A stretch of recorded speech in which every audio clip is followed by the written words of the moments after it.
in here. Good morning. Good morning. Good morning. Good morning. I was up late. I'm tired. Stayed on the phone talking to my shoe angel, as a matter of fact, till 1 o'clock in the morning. I said, man, I'm about to go to sleep on you. I don't be up till no 1 o'clock. I'll be in the bed, honey. How y'all doing? That's been my friend for almost 20 years. That's so crazy. Good morning, Keish. Good morning, Miss Michelle. Oh, man. I wonder if he's campaigning to be my shoe angel again. You said you want to be my shoe angel. Of course. I'm just waiting on him to say it. He kind of hinted to something last night, y'all. Y'all pray for me. Because listen here. You picked some of the most beautiful shoes. Like, wait a minute. Oh, man. Good morning. It just makes me smile just thinking of it. Oh.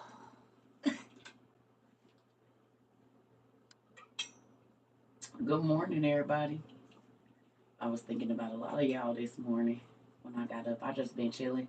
Had to come in here and put these books back and get all this extra. I might have to take all this to the trash. I forgot when the little boy came to get the trash to come in here. So I got to put out a great class last night. Thank you. That's why I'm tired too. That's another reason why I'm exhausted. Because it was a long class. There's nothing like a man who could pick out shoes. Keisha, you ain't saying nothing. And this is something that he enjoys doing. My husband told me you were on and he at work. Tell bro, I love him. When I tell y'all Queen's husband, we just talked about it last night. She said I didn't get no notification. My husband at work and he told me you on. Come on, bro, right on. Thank you. Keep her dedicated. He said, you missing class. I just talked about that. That is hilarious to me. And he did it to say, class. You in class? You woke? Is you up? That is funny. I love it though. Even someone else, their spouse sent them here last night. Or yesterday. She said her husband's been sending her some videos and she gonna be asking questions. That be cracking me up. I rewatched the live from last night and fell asleep during this live. I was depressed. Okay, don't why? Well, don't say it anymore. All the negative words that might be in there, turn them to something else. Say I'm happy. Say I feel great. Say this is gonna be okay. God, I already know you got it, and get up and act like He did already fixed it. Yeah, so you gotta do. That's it. All right. So I want to share this morning because I didn't get up and read like no scripture, right? Because there's a couple of things I want to talk to you about. We're gonna look at, but I wanted to. Do y'all want to? Because sometimes I do 3, 4, 5 devotionals. Because sometimes like God will give me something. Yes, God will give me something, and then I'll go to another book, and it confirms it, and then I'll go to another book, and y'all know I just close my eyes, open up to wherever it open. I don't go and read no page by page because I be feeling like that's more of a. If I just read the next page, okay, you do how you want. But for me, I like shaking some stuff up and seeing what's in there. So when He does that for me, it makes me cry. And so yes, I was crying this morning. Crying is purifying, okay. But look at, do y'all want to know my pages for today? Who want to hear them? It's 3 of them, and I'm gonna do them in the order that I got them. Yeah. Good morning, Kitsu, Keish, everybody. Okay, good job. Yeah, he be blowing my mind, man. He be blowing my mind. Okay, so this is the first page. Y'all know I be using toilet paper and I got all these beautiful bookmarks up here. But I don't be wanting to mess them up. The bookmarks are just as special as the books. Okay, so the first one says, excuse me, today's love letter is God is in the small things. My beloved daughter, never underestimate the little things that I ask you to do. I'm the God that takes the little things seriously. I move mountains for those who have faith the size of a mustard seed.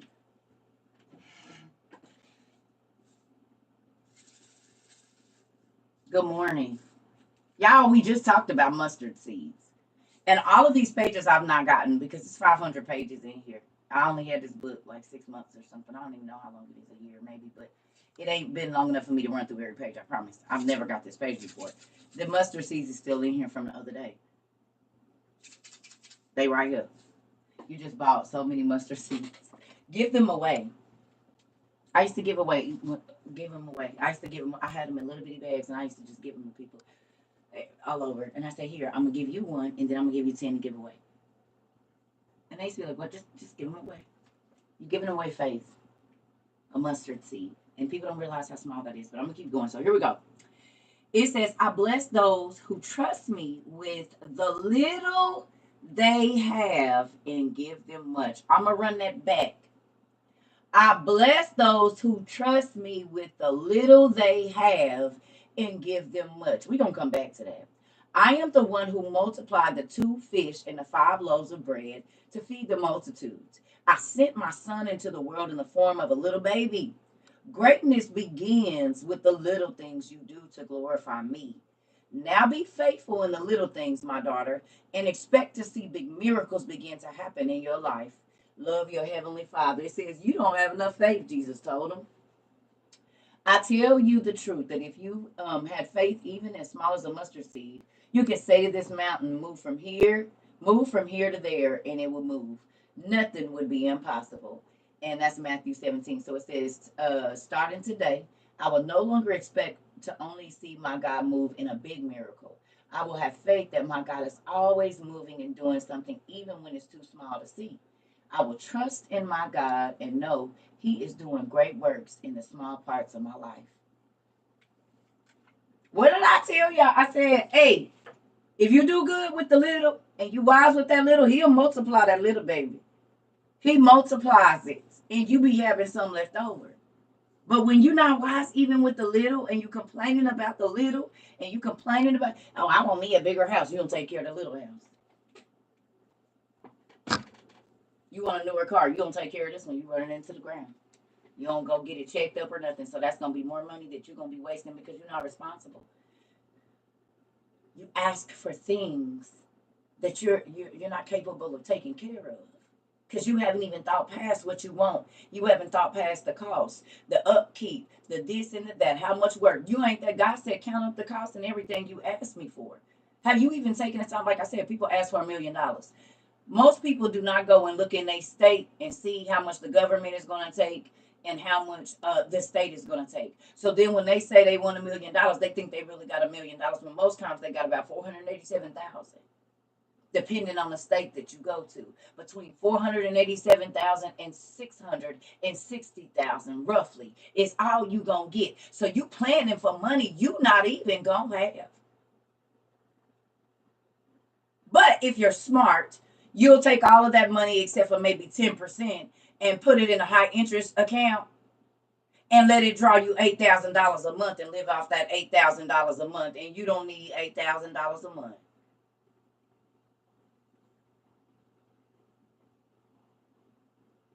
You heard me.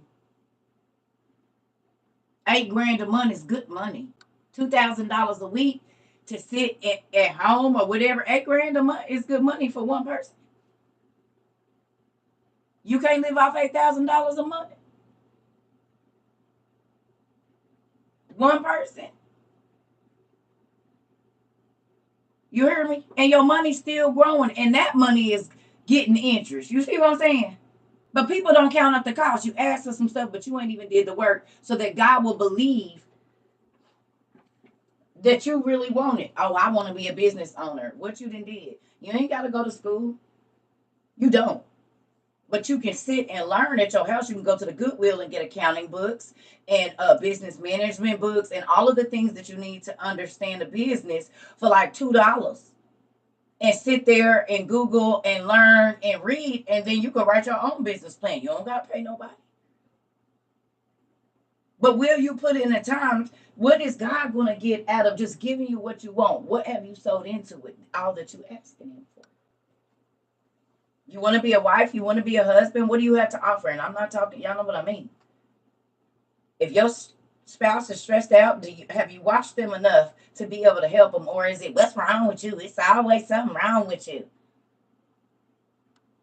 Or you say, babe, I think I know what's wrong. You go, you have a seat.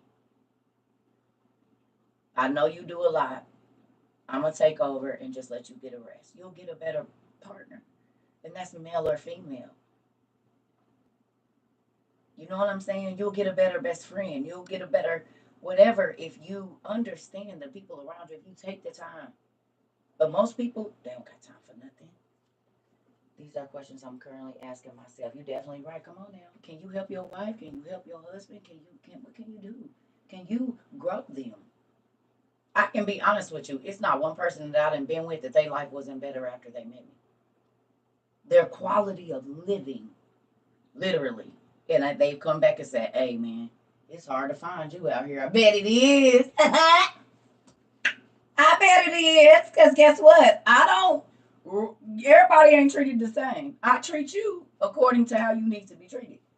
You hear me? And that's my friends. That's my kids. That's everybody around me. I don't treat everybody the same. As far as like, I mean, everybody's going to get the same level of respect and blah, blah, blah. That's uniform. But I'm going to cater my interaction with you to my interaction with you. So everybody is not going to get the same interaction because it's catered to you. But it's going to be a once in a lifetime situation. And I don't necessarily mean intimacy. I'm talking about when you come to my house and you chill with me. When you sit in my space for a moment, you never leave not learning something. One, that's going to keep me on your mind. You're going to hear my voice in your head. Because most times when you listening to people, it's chatter. It's not anything that actually sticks and makes you think.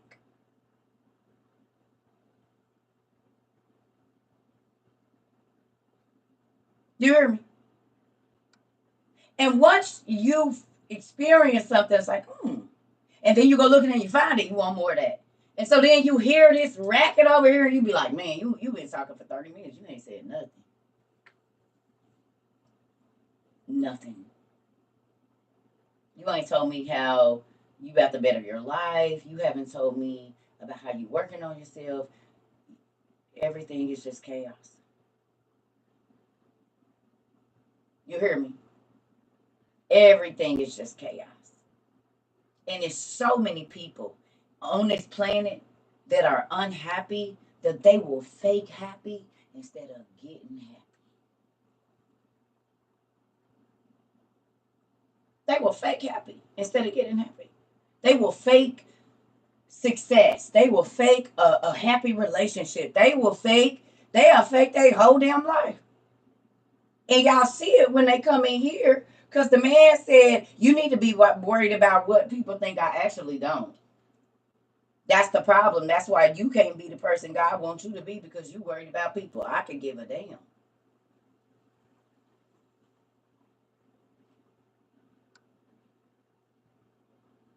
Because when I go to sleep, when I sit on the toilet, if I brush my teeth, if I wash my face, that don't change nothing in my life. What you feel about me? You ain't there to wipe my tail, so what? Did you put some groceries in my house? Or why would your opinion of how I live, how I dress, how I talk, what I believe mean any? I don't care. That's why I tell people here, listen, believe what you want to. I ain't trying to change your mind. Just go over there and believe it. Just don't come over here. I don't care. I don't care enough to argue with you about it. I care enough for you to get the hell away from me and go over there and start your own clique or whatever you gonna do. That's what I think. People waste their time talking to people that don't care. In so many different ways. You talking to your girlfriend, she don't care. She just wants your business. You talking to your mama, she don't really care. She just need to talk about you so that people stay out of her marriage. She don't care. Your brother, same thing. The dude at the job, same thing. They have a story now to tell about somebody else. So that people don't have to look at the fact that they not doing nothing. My ex witness and now is facing jail time for robbing his friend.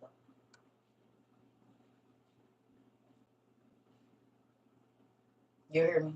These lessons I had to learn to use. Listen, that part I try to tell all my cousins all the time. Stop letting other people determine who you are, man. Because once a person know they can push your button, they gonna continue to do so. Once they know they can puppeteer it, listen. One of the times I had to fight for my life. One of the times CERCA had to fight for life. I told a person. I think I told y'all this story before. Okay. I said, they said, oh yeah, you didn't know, blah, blah, blah, blah, blah. I said, you don't even realize when you've been puppeteered, do you? He said, what? I said, let me run this down to you. A, B, C, D, E, F, G, H, I, J, K, L, M, N, P, Q, R, S, T, U, V. Now you know.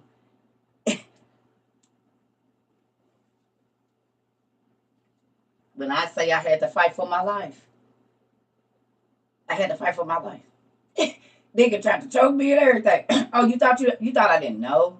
Let me show you everything and how this plays. So who really got played? It wasn't me.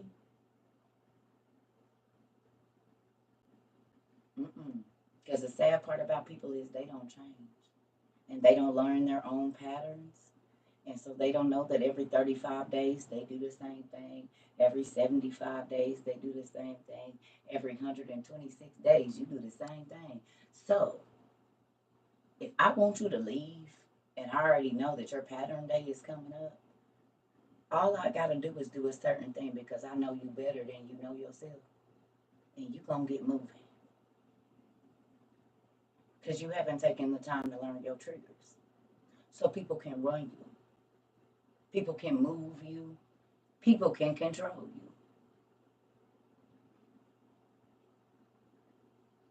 When you don't know yourself, other people control you. The shape test. And also, if you don't know your own triggers, that means other people can keep you upset. Other people can keep you irritated. Other people can make you do stuff that you don't even want to do because you don't know your triggers. And then you end up looking crazy. You said she was a Gemini, never again. Uh-oh. Somebody said, I need to hear that. So true. Oh, okay. You're not a cheater, and you start dealing with a cheater, but you like the cheater. So then you start to cheat to get them back. But so who did you really hurt? Yourself. So I don't care if you're a cheater or not. I'm not going to cheat. Because when I walk away, I don't want to feel no guilt. I don't care. I know it, no. Because I just don't do stuff to people I don't want them doing to me. And I think that people really don't believe that there's still people out there like that. But if I don't want to be lied to, I'm not going to lie to you. It's simple. I don't want to be cheated on, so I'm not going to cheat on you. Now, I will tell you, hey, this is over. And I'm not digging it no more. There's might be someone else, or just, I don't know. I just don't want to do this. But I'm not cheating because 9 times out of 10, we really ain't been talking anyway. Because I'll just start to remove myself from a situation. This is friends. This is everything. Once I see that you hang out with people that I feel like might have threatened my life or been on, I don't see how people do that. If you click up with the people you know I'm not cool with, I don't have anything else to say to you ever again in life. You're not a trustworthy person. If you already know I got problems with these people, and then you quit hanging out with me, and the first people you go hang out with is the niggas I don't talk to, oh yeah. You're never invited in my life ever again, honey. You already showed me your character. I already know what you gonna do. You gonna come over here and think you gonna be getting something, and then go right.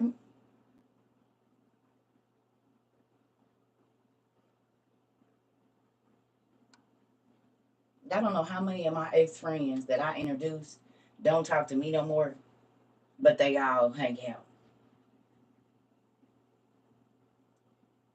Crazy.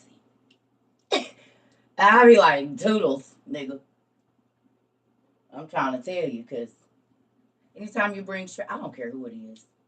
I'm not dealing with nobody to stress me out. I'm trying to tell you. Kids, mama, daddy, cousin. I don't care. I don't know how many days I got. And most people that are unhappy, all they want to do is see other people miserable like them. They will see you smiling and they will bring up a situation that's gonna make your tension level go up. Like, what? I know you saw this big old smile on my face. Well, I know you can hear it in my voice that I'm happy. And instantly you start to talk about negative things. What I'm not gonna do is this right here with you. Ain't no. Pay attention. There are people that can see that you are genuinely happy and they are not, and they will always try to siphon that out of you. And once you're irritated and once you're angry now they're smiling. I'm telling you, watch people's face. You'll be like when God pull you back and let you see it, you'll be like, oh my God, you really came here to piss me off and then just leave and now you're happy. Well, there's a scripture about that. There's a scripture about people that can't go to sleep unless they ruin somebody else's day. Like they will toss and turn in they sleep if they cannot troll somebody, piss somebody off. I said, oh, thank God I don't ever want to be one of those people. I'm gonna wake up and ruin somebody's day. I'm about to get under somebody's skin. I'm about to piss somebody off. What the hell is wrong? You a miserable nigga. You a miserable nigga. You what? I'm about to piss my baby mama off. You're weird. Do you know that stress kills? And if you're angry and irritated all the time, you will not have a good quality of life. Like you're weird. You don't love nobody, not even your damn self. That's crazy.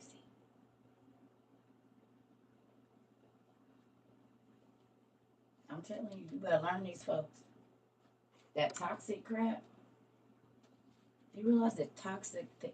Don't nobody want to be around no toxic waste. Why would you want to be? Are you crazy? Do you know what toxicity does to the body? If you ever listen, I did a study. I'm trying to tell you, and hardened criminals a lot of times they don't cry very much, and they be crazy as hell. The people that just be committed, a lot of times they don't cry. They have no emotion whatsoever. It's making their hair on my body stand up. And you know what's crazy? Okay, think about this. If you do not cry, you don't release toxins. You want to, yeah, yeah. So if you don't release toxins, then your organs don't work effectively. You know what happens if you don't release toxins? Your brain does not function properly. Have you ever seen somebody like that their kidney or their liver or something is failing and their eyes be real yellow and they kind of be loopy until they can get all of those toxins out of their system? Sometimes they'll have a tube down their throat trying to pull all of that stuff out of their body. And sometimes do you understand?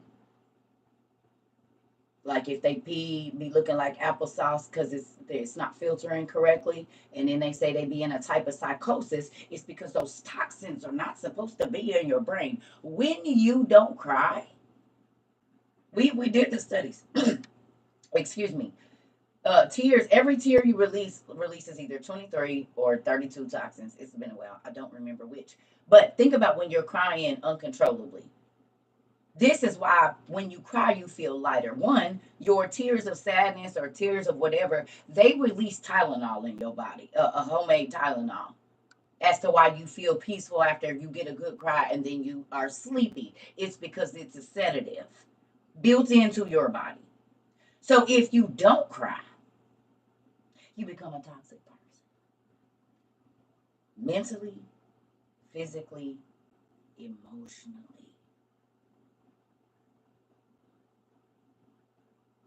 Your organs start to fail. Like it'd be crazy.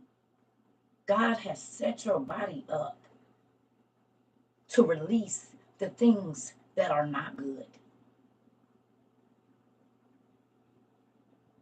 We record over here on YouTube. You can find this class right after we get out. CERCA TROVA 22. It'll be under all our videos under the live videos. If you need to excerpt something or I don't know exactly how y'all do that, clip it or whatever is here. Yeah.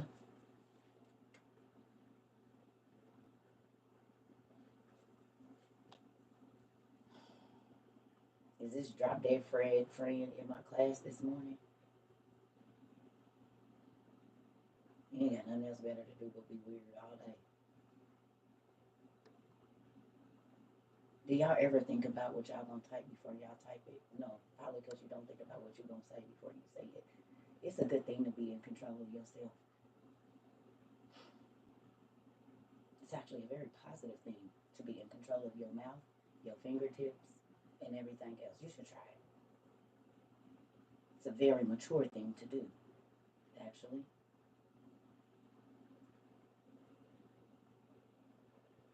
Also, learn where you wanted it. You shouldn't bust in rooms where people told you you don't have to be here. You know, it's kind of like vanish.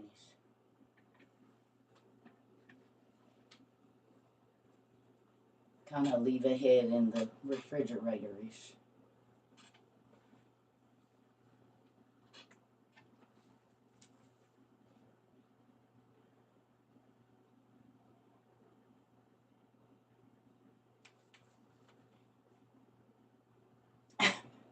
The hell?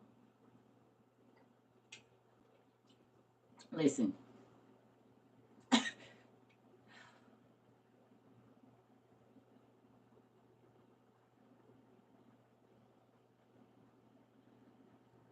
why would you want to be in a place where don't nobody want you?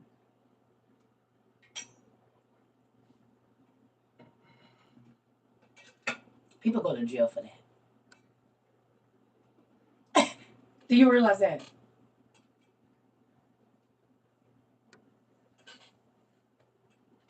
For being in, it's called trespassing or stalking, or it's a whole bunch of other names for it. Like, if don't nobody want you around, you shouldn't be there. It's not a good thing for you. I'm trying to tell you. I don't know why y'all parents didn't teach y'all that, but that be emotionally starved people a lot of times. They were emotionally starved as children or physically starved. You know, they didn't get that physical touch. And so then they're the most irritating people on the planet. It'd be spooky. Like, damn, you still didn't grow out of that, huh? Well, it's people that are professional huggers. You could pay about $10 an hour to get hugs for a whole hour. They'll just hug you and hold you, because that's what y'all be needing, a damn hug.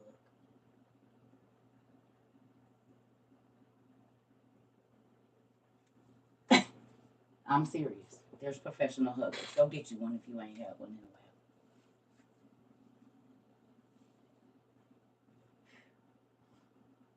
Here we go. Here go my second page. Now, here's my second one. Listen, I'm trying to tell you. All right. For I know the plans I have for you, says the Lord. They are plans for good. Excuse me. And not for disaster, to give you a future and a hope. Hopelessness is an illusion. Write that down. I'm pretty sure there's 50. I do them classes every day. You just got to go back. I don't know. They're in there. There's plenty of classes on parenting and stress levels and all of that. But listen, can I be honest with you? I'm just going to give you some words of encouragement. Quit trying to be perfect. There is no perfect parent. Time management is most times why parents be stressed out. And I got to tell you, like if you have days off, I don't know if you're a stay at home mom or not, use your time wisely. That be the thing. This is where stress comes from, not allotting your time out with your children. You have to break, you know what I'm saying? If you got to prep all your food on Saturday so that you can spend time doing these things, you got to get you a calendar. And ouch. See, I didn't even know you was in here. Let me get my stuff. It's funny because I was just talking to my shoe angel about this last night. I said, I don't have no schedule. I don't know how to not be on no schedule. This is hard for me. This is hard. I don't know how to not be on no schedule. I don't know how to not get up 3 hours before these kids get up and do what I don't know how. But even at 19 or 20, I'm telling y'all, when I was 20 and 19 and I had both my kids, I was 18, 19. When I just had my two kids, Do you hear me? I got up at 6. I knew my kids was gonna get up between 7:30 and 8:30. I knew it every day because they went to bed at 7:30 at night. They asleep 12 hours back then. So I would get up, lay their little clothes out. This when I was like 19. Okay? Especially if I gotta go to work. So I'm getting up hours early. I done already prepped their breakfast. I done already did this. I done already, and I made sure they was in the bed. No, my house, I'm telling y'all, people used to come to my house when my kids was little and big and be like, where is your kids at? They in their room. I don't ever hear them. Why should you? Are they okay? Yeah, they chilling. They even got fed. I made sure when they got home from school, their food was cooked. Even if I had to put everything in a crock pot, this dinner gonna be done when I get home. Cause as soon as y'all touch down, go in there, make your plate, eat, go upstairs, change your clothes. If you need to take a nap, do your homework, get up, go do your chores, and then whatever it is that you need to do after that, I don't care until it's time to go to bed. Now, once 8:30 came, 9:30, like when they was probably about 14, you don't gotta be quiet, but you need to be in your room. And then after a certain time, you can still have your music bumping as long as it's not keeping me awake. But you can't come out your room. You need to be in there. You need to be in, go to the bathroom. I'm saying maybe you ain't about to be just running all through my house. It's okay to have boundaries. It's okay to set things, and it takes a while. But even the kids will be like, "What's wrong, mom? Our schedule is off. Like, what's up?" I grocery shopped on Sundays. I got up early in the morning. I was always gonna grocery shop on Sunday because ain't nobody in the store early Sunday morning. I'm getting up. I'm about to bust these food down. Everybody on the way home from the store. Everybody get up. They knocked out. They done been up all night. Teenagers. I don't care. Husband. Everybody. Everybody get up. I done went by myself. Come on. Come get this stuff out the car. When I got home, they already knew. Somebody gonna grab the dry. Somebody gonna grab the wet. Somebody gonna grab the fridge. Somebody gonna grab the freezer, and then somebody got the canned goods. We busting this down. You get the boxes up there. You get the pastas up. You go put them canned goods up. You get the freezer. Put everything in the freezer. You hit that. I'm already on the way to go start laundry. I don't got time. It's management. I promise you. And y'all be not letting these kids do nothing. If they can sort, if they know their colors, they can sort their own clothes. If you got an older one, you start the washer, you put that load in, everybody, you get the rest together, you get the blue, you can go and let the older one do it. Youngest person, you go around and get everybody trash out. And if I call my kids, I'm telling you, they're going to run this down to you. No, y'all gonna work around here. You're not about to have me stressed out. Thanksgiving, Christmas. I'm talking about as soon as you can cut an egg, baby, you was helping. Who about to cook all this food and be tired and y'all get to have fun and eat and then I gotta clean up? I wish I would, nigga. You get a potato. You start cleaning them greens. You go outside and do this. You go get the broom and start sweeping over there. Come on, sit down. You 2 years old. You can chop with this butter knife right here and take the yellow out and put it in there. Yellow over here, white over here. Who about to be stressed out and tired? I'm not. If they can play a video game and tell you what they want, baby, you can get up and clean up this house.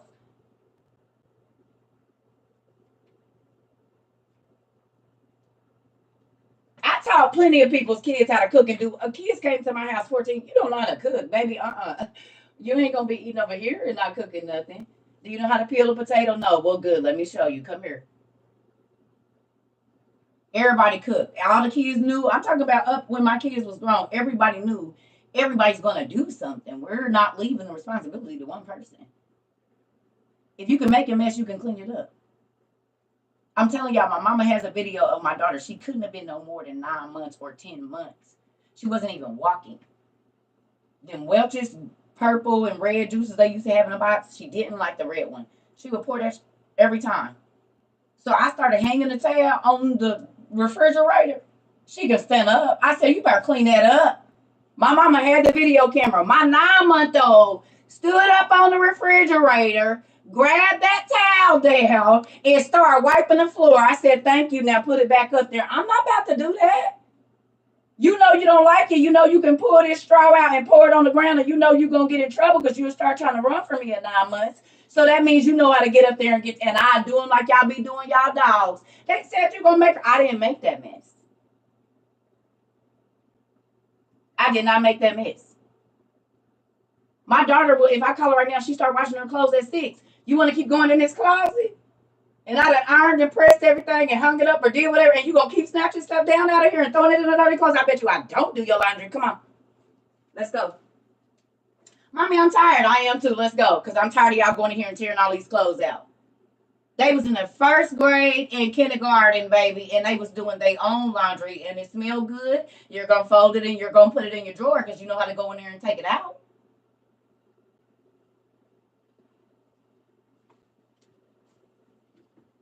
I'm about to call the youngest of the bunch. She might be working. Watch this. Y'all think I be playing. Let me see if she answers. She might be busy.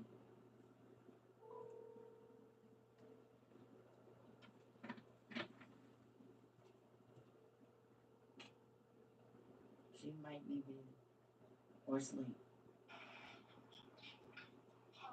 Hi, I'm live. I gotta ask you a question. Are you at work? Okay. How old were you when you started doing your own laundry? I don't know, like 5. Say that one more time. How old? Like 5. Kindergarten. How old was you when you started cooking your own food? Because I wasn't about to keep cooking up and getting up, and y'all was gonna waste my time. I don't know. Probably not too far after that. Okay. Thank you. I love you. Bye. She was 5.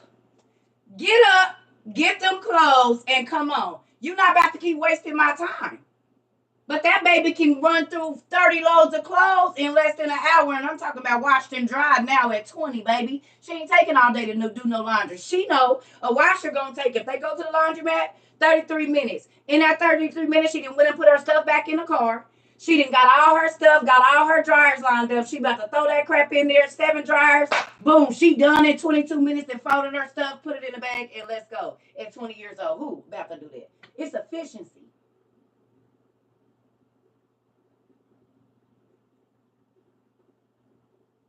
Management. Ain't nobody got time for that.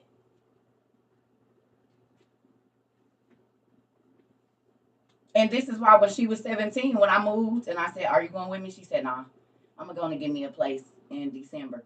And her sister did just that. She turned 18. 18, it was either 18 or 19. No, it was 18. She already knew how to manage her money. She was paying her car insurance, her phone bill, her rent. She was still a senior in high school. And her mama wasn't nowhere around, 400 miles away. Real life. I don't got time. Because what's going to happen to you if I don't teach you? Everybody is not going to take care of you like I take care of you. So I have to teach you to take care of you. When they was 10, I sent them in the grocery store. Here, go get this stuff and bring me my receipt. I'm not going in there. Go get this stuff and come on. You know how to read, so you should be able to find it, and you shouldn't be in there all day. You got 15 minutes to get in there, get them cans and stuff, and come on out of here. Y'all want to make this cake? Go in there. Look up on the things and see what aisle it's on. Find your cake, find your eggs, find your stuff, and come on. They told you they was going to call CPS on you because what was child abuse?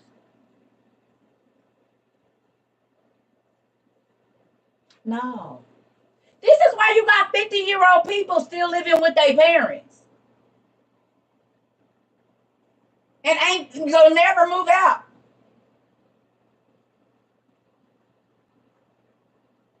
They don't know how to live on their own because they parents. Y'all know how many kids have come to my house and they don't even know. They talking about moving out.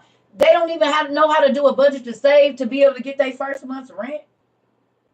They already looking at expensive furniture and they don't even know that they might have to pay $2,500 to move in here.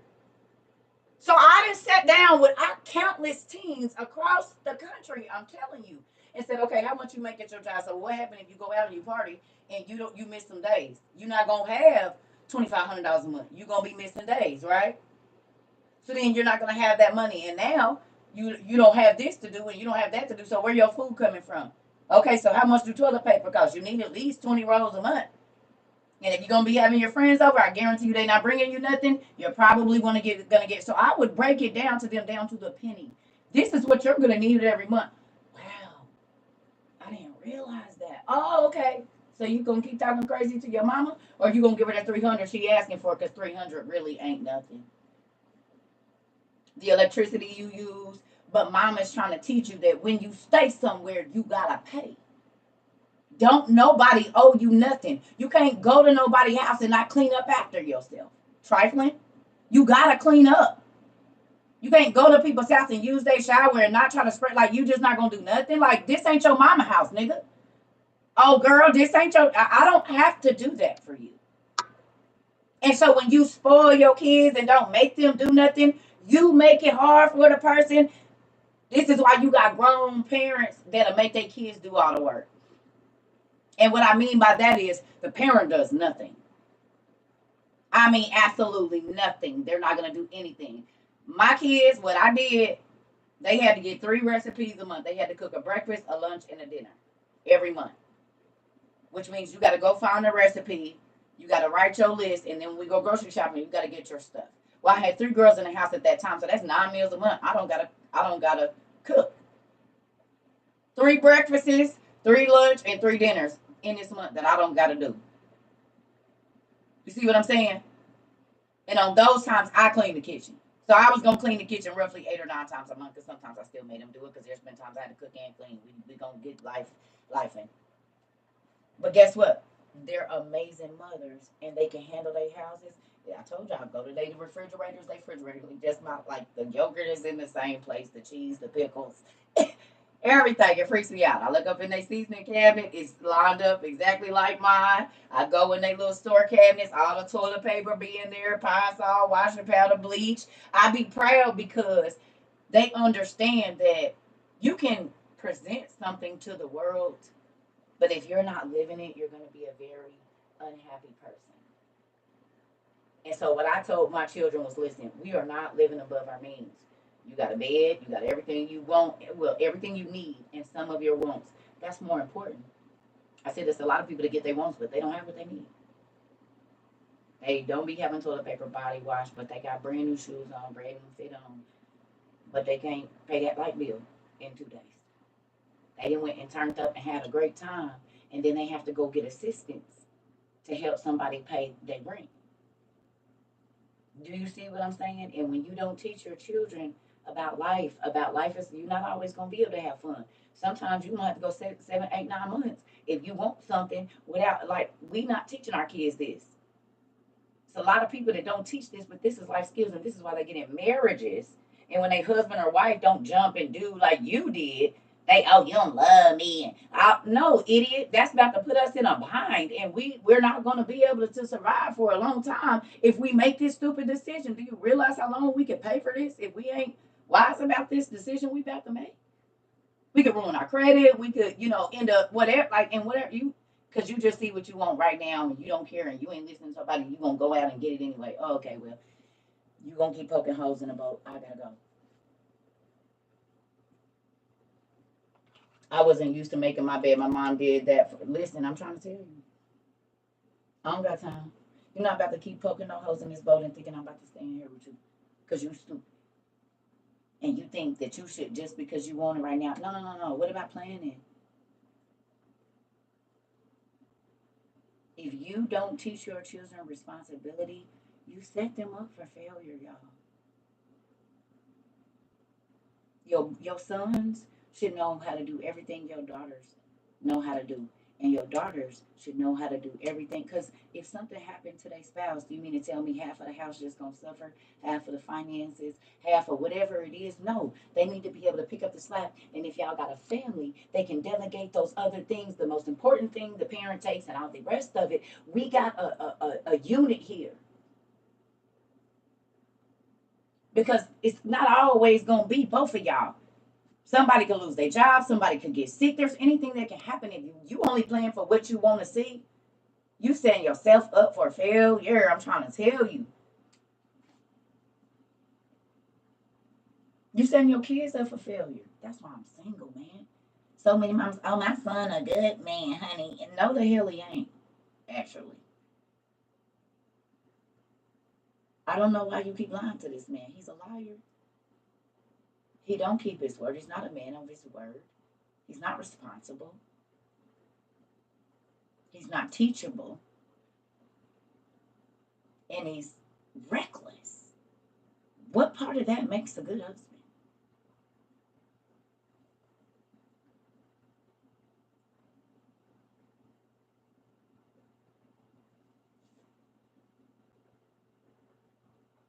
Nothing.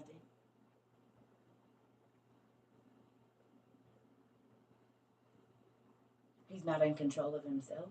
He's not in control of his emotions. Anytime you say something to him, you want to punch holes in the wall. Is you crazy? You're not about to be tearing my stuff up because you emotionally unstable. Get your ass out of here.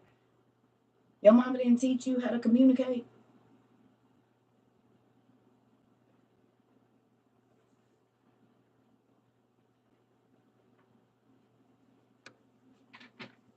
And these chicks too want to go over and tear up a nigga stuff. Heifer, you ain't paid for nothing. How you tearing up something that you didn't purchase? How are you acting like a 2-year-old? Only kids tear up other people's stuff. And oh well. You want to cause me pain because I don't. Do you understand what you? So you still trapped at 6 years old emotionally. What happened to you at 6? That when you get angry, you still throw a fit like a 6-year-old. What happened to you at 12 that you still act like that in your mind? And or you know what? Let me talk to your mama. Hello. Can I ask you a question? When he got upset or she got upset, what did you do? You just let them do whatever they wanted to. So if they left the house, did you go looking for them? You locked them out. Okay. So if you caught them in a lie, what you do? It depends. So if someone said that they did something, oh, I didn't, ain't nobody gonna say nothing about my kids. Oh, okay, thank you. Have a good day. No, sir, we can never be together. Never. We can't never be together. You didn't make him be responsible for his lies and you didn't make him own up to the things that he did. You lied with him to protect him. Oh, hell no. That means if he cheat on me, you gonna lie for him. Crazy. If he got a whole nother family, you and your daughters is gonna lie for him. Thank you. No, thank you.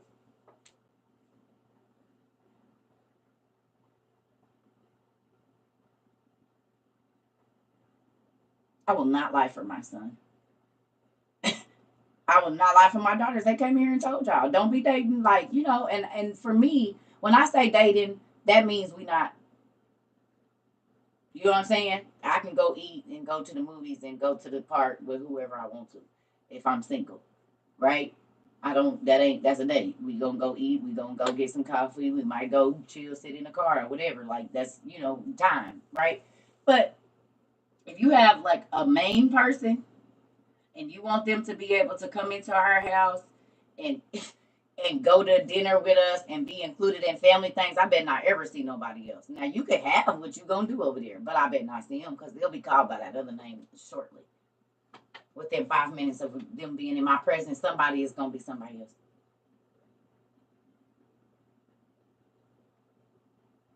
Hey Arthur. My name's not Arthur, it's Bob. Oh, hey Arthur. I'm sorry. I thought you were Arthur. You look so much like him. Do you know anybody named Arthur? Do you know anybody named Arthur?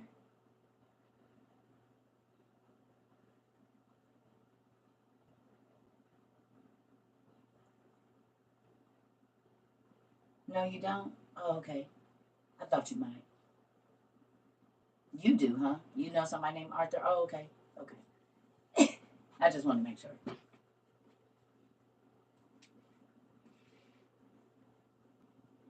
I'm not going to teach you to be a dishonest and deceitful person.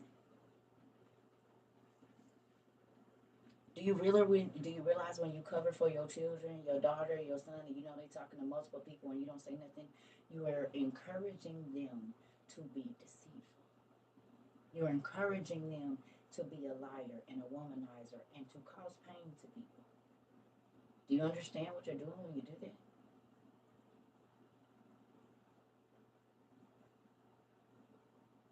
So you make it hard for the person that's gonna try to love your kid, man. It's ridiculous. You don't care about nobody else but yourself. That sucks. You should be willing to put out productive people into the community, not fly kids. Do they help in the situations or are they always the headache? Are they always the lazy kid that wants to do the least in the community project? They go, I ain't doing that. I'm not gonna sit over here. I ain't no slave. But then when everybody else is getting rewarded, oh, they didn't treat me right. Because they acting, that ain't fair. No, it's fair. You got what you put in. You got what you put in. Nothing. Or the least amount of award because you put in the least amount of work. Remember, you didn't want to do nothing. You didn't want to help, and they got you messed up because you don't have to do nothing. Oh, okay. That's like people that want to be taken care of, but you don't do nothing for a person to take care of you. Sound like that little kid of mine. Uh-oh. Get on it now, girl. Get on it now, because you, Jesus.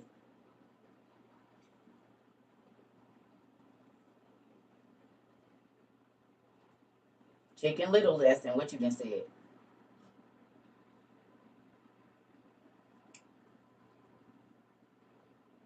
You said the chancla. Put it down. I'm trying to tell you. This is the thing. The Bible say train them while they're young. And this is why a lot of parents is going to hell. Because they didn't do that. I didn't say it, Ezra did. Remember it talked about the unruly kids and their parents, they all gonna be right there in that same little cesspool together. Y'all remember? The kids that don't make they kids wash their mouth and they're rude and obnoxious and whatever and they cause pain to other people. The mamas and the sons was there, remember? So these ain't my words.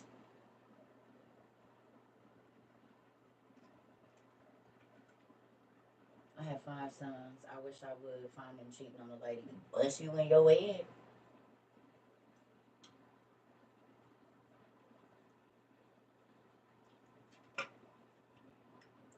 You said mine's unruly with me only, but guess what? However they treat you is how they're gonna treat the people they love. My ex-husband was able to lie to his mama, and she knew he was lying, and she would protect him in his lies when he was a younger person.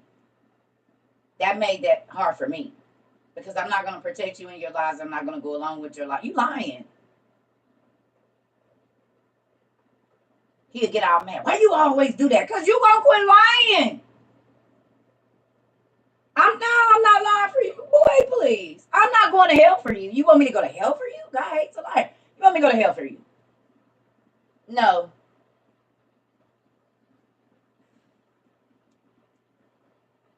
Yes, we don't realize it sometimes. I'm going through it now, making my sons. Listen here, I'm trying to tell you. All you got to do is think, would you want your child to treat the person like they treat you that they love? That's a sobering reality. What do your kids do to you? And if you keep allowing it, they will do that to their spouse. So do they respect the money that you give them? Are they wise with the money that you give them? With the things that you give them? Do they take your time for granted? Do they say mean and nasty things as soon as you say something because you're teaching them relationship? So however they interact with you is how they're going to interact with their spouse. Are you making a headache or a help in your children to their spouse. So whoever your kids get with, are you giving them a headache or are you giving them a help? And it ain't no in between. It's one or the other. Either you raise the hellion or you raise the helping person. Period. You raise a headache for.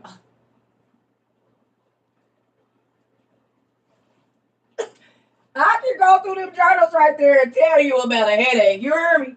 Ooh, shoot.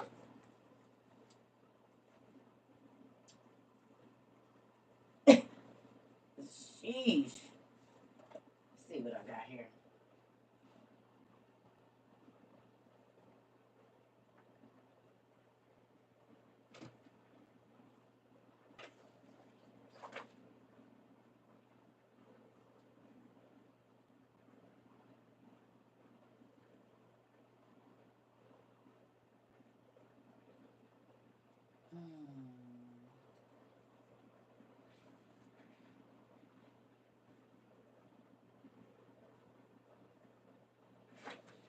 Which page?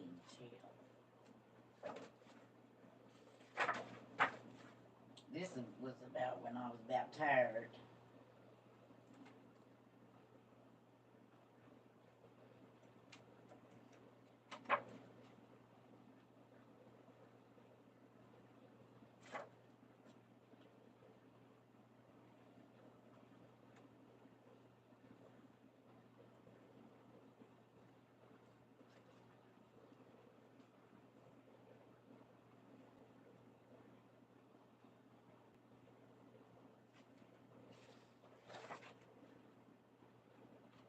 I'm gonna have to look in another one because them ain't the ones I'm looking for. Give me a second, y'all.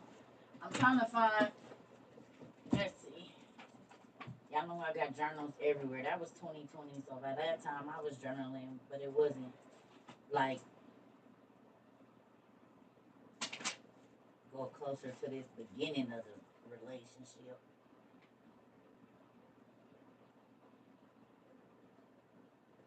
Okay, we might have found something here.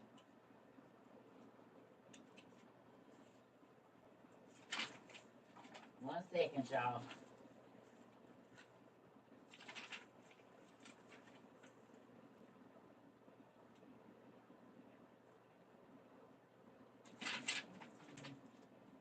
Come on. Trying to find a good page about where I was talking about all of the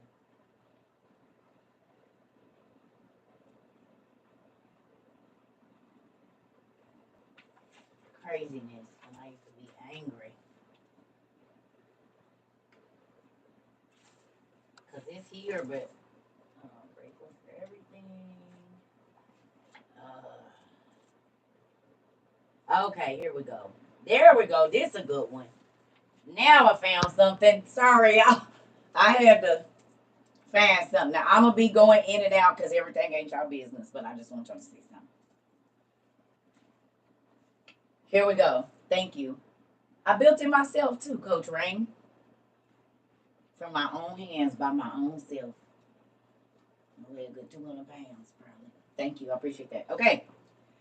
So this is 10/24/2017. It says, I've been married for just over a year. And in this time, my rent has been late every month since I've been married. We have had less groceries, stress every month about bills. I haven't had the mind to study for worrying about bills. Being married to someone who wants to hear nothing, understand nothing, and only sees and hears when it's too late. Very immature and only sees what he wants to. How can I focus on my calling and do what I have to do as a mother and daughter and wife and all the other things I have to do? Y'all, this is when I told y'all, even as a single mother, my lights was not off and I got married to an irresponsible person and I came home and my lights was off. And this nigga had said he was going to pay the bill and didn't pay nothing. Do you hear me? I'm in my 40s now. 30, 38, 39, something like that. I've been a single mama since I was 16 and my lights had not ever been off. I get married, come home, And my daughter said, "What's going on with the lights?" She said, "Mom, the microwave ain't working." I said, "What you mean? Go hit the breaker box."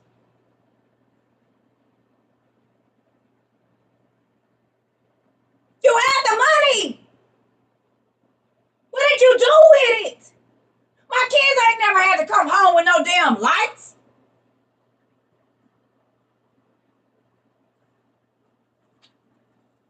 I was hot.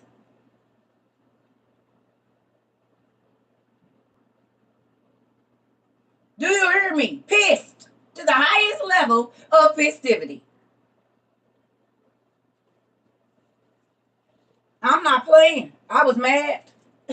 Listen here. I don't. You cannot take control of my finances if you're not responsible. Absolutely not. Okay. It says, how can I? Blah blah blah blah. It says,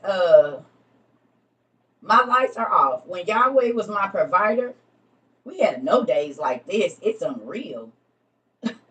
I believe this is this. It was I believe this is a as they were yet speaking moment. Okay, like y'all, I used to just be in awe.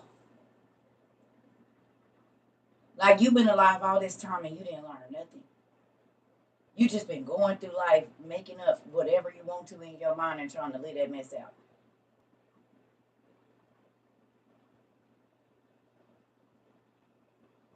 Be careful who you connect with. Talk to their parents and see how their parents think first. Because if their parents be paying their bills late, they gonna pay their bills late most times too. If the parents ain't responsible with money, they didn't teach them nothing.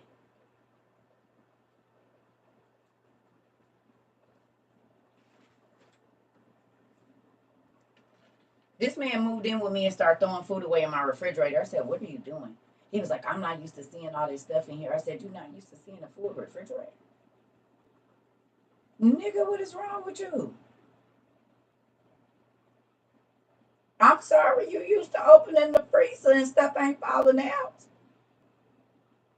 But baby, we keep the full freezer of food and refrigerator and cabinets and overflow over here, whether I get food stamps or not. Kids like to eat. Nigga, don't talk nothing else. What is wrong with you?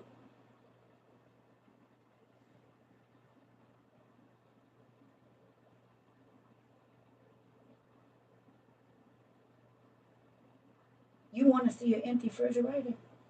No, that's not a flex to me. I like food.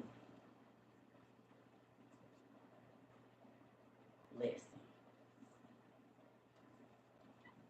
but if a person grows up seeing an empty refrigerator, guess what they gonna have at their house most times? If a person grows up seeing liquor bottles all on top of the cabinets, they first crib 9 times out of 10 is gonna have a place where they can put those liquor bottles at the top.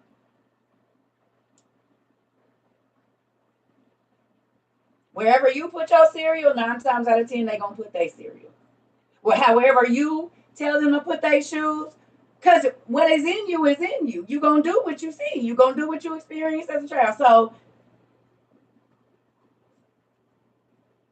they see you drunk every day, they gonna be drunk every day. They see you on some other stuff every day, it'll find its way to them most times.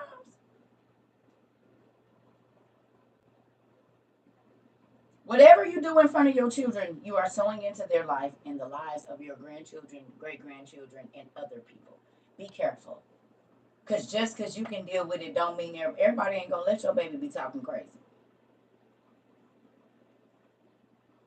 And everybody ain't scared of your kid because they puff their chest up either. They scare you.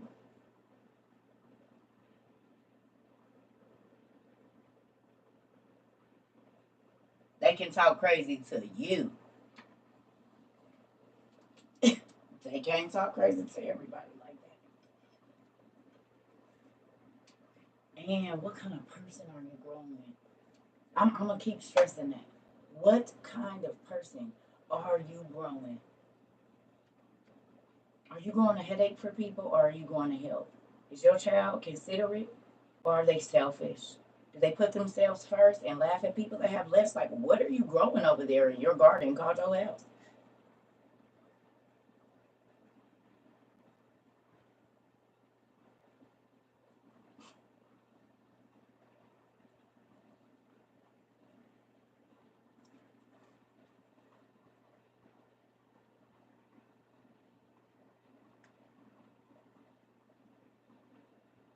You said I thought I was the only one. No, that's a real word. Am I open to discipleship? I'm doing it right now. Don't you know I'm making y'all disciples? Don't you realize ain't that what y'all been on? You talk to everybody you can about what we learn over here. I got the thousand disciples. We already doing it. That's what we do over here every day. You see? Every day. Bless that head open to the white meat. Now, I'm about to run to the restroom. We've been on here 60 minutes. I didn't get to finish this. Okay, who feels hopeless? Because he didn't have me get this page for nobody. Is there anybody in here that feels hopeless or depression trying to set in? Because this is for you. Because you do. Okay, this is for y'all. I was like, okay, I don't know, but it's still good because I've been in a situation where I felt hopeless and I get it. Okay, so we ready? You battle with that? Well, here you go. Here, screenshot this. Matter of fact, I'm gonna just do that. A minute, because that means y'all need to have this for yourself here. And brothers, where it say uh girl, just put boy, whatever, my son. But here, come on, screenshot that if it'll let you. Screen record or something.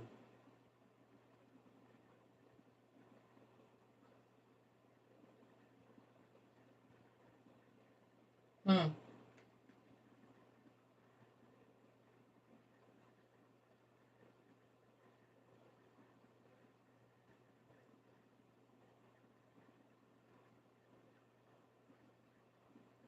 Screenshot it for your friend that's always complaining about it, her life or his life, and send it.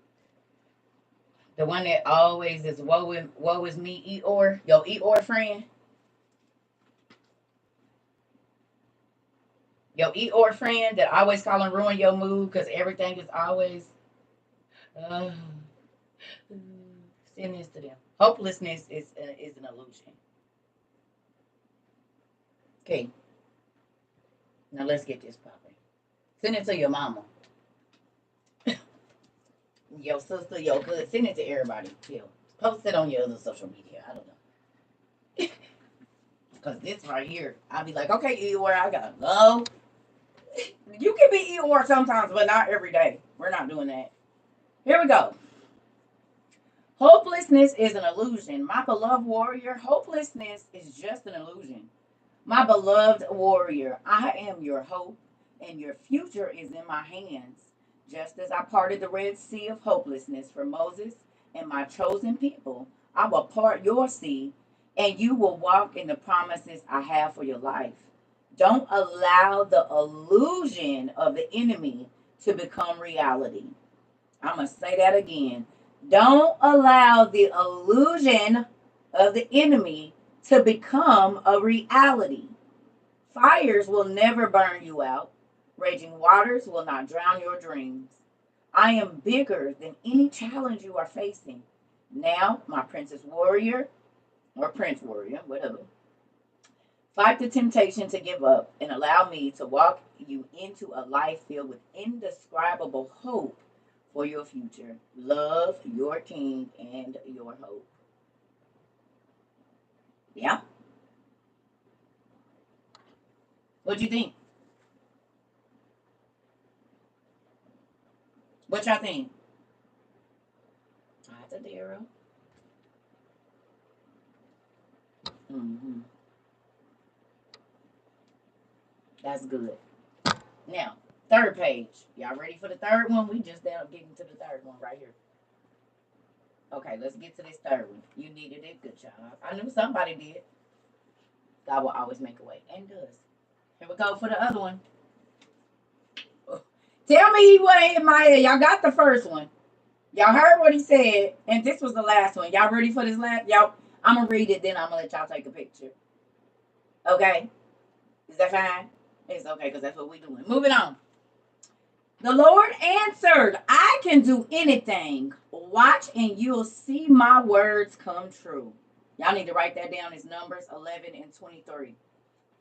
My King, with you I can do anything. Lord, I so want to see your power displayed in my life. Your word says that nothing is too big for you to handle and that nothing is impossible for you. But Lord, I struggle with believing that your promises are for me personally. I want to be a woman or man of faith, a woman or man who trusts you in every situation. Please make the truth and power of your word more real to me. Lord, please give me the ability to do good works, to do the good works you have planned for me. Help me not to miss, excuse me, one opportunity to serve you and your people. Help me not to miss one miracle that you do in my life and the lives of those around me. And Lord, let my life reflect to the world that you are the King of Kings and the God of miracles. In Jesus' name, amen. Love your princess who calls on your power.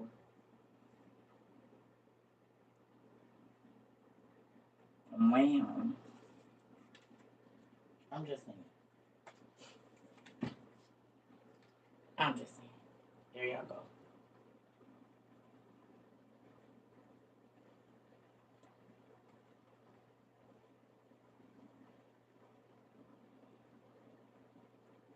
You said don't allow the illusion of the enemy to become reality. I'm trying to tell you.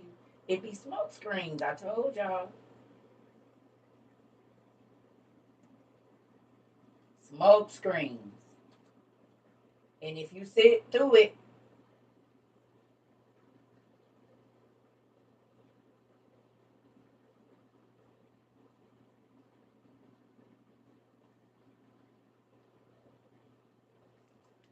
I'm trying to tell you.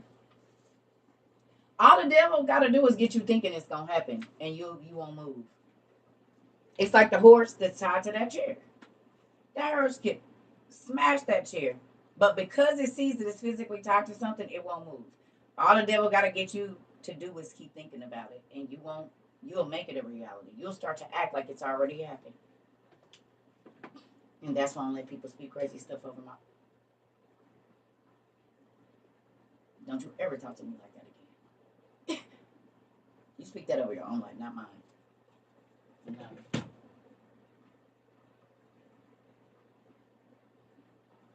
No, we're not doing that. Mm-mm.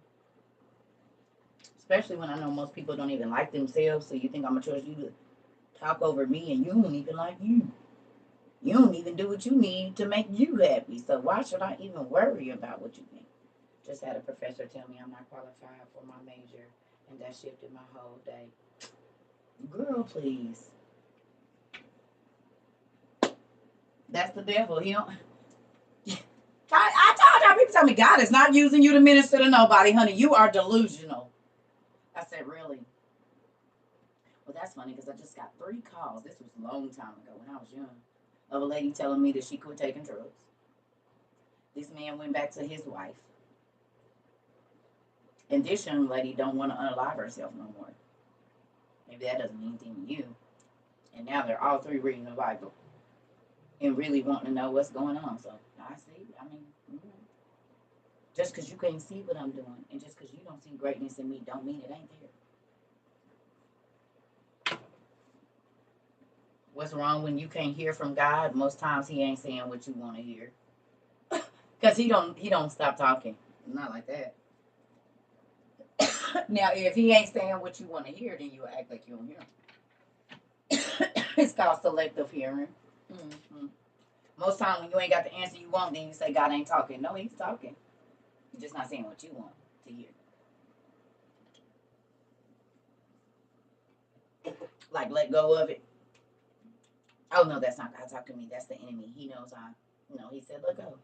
God wouldn't say that, but he did. Buddy act. Hi, you Lima. Hi. Hello there, pumpkin. Hello. Hi, Mr. Hardy. You said, baby, okay, I hear you. What happened? Wait a minute, what I do? Joy? All my family told me I was not going to minister. God did not call me to minister. I said, He told me I was going to minister to the world. Now, God ain't told you that you're delusional. Well,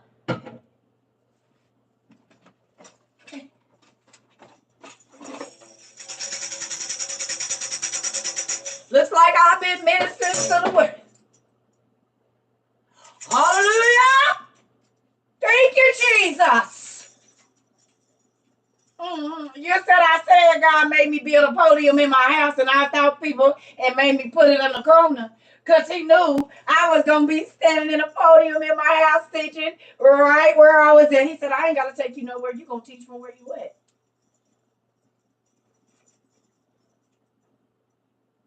And people told me that God was lying, that I didn't hear what I heard. That I preach internationally, I teach internationally every day.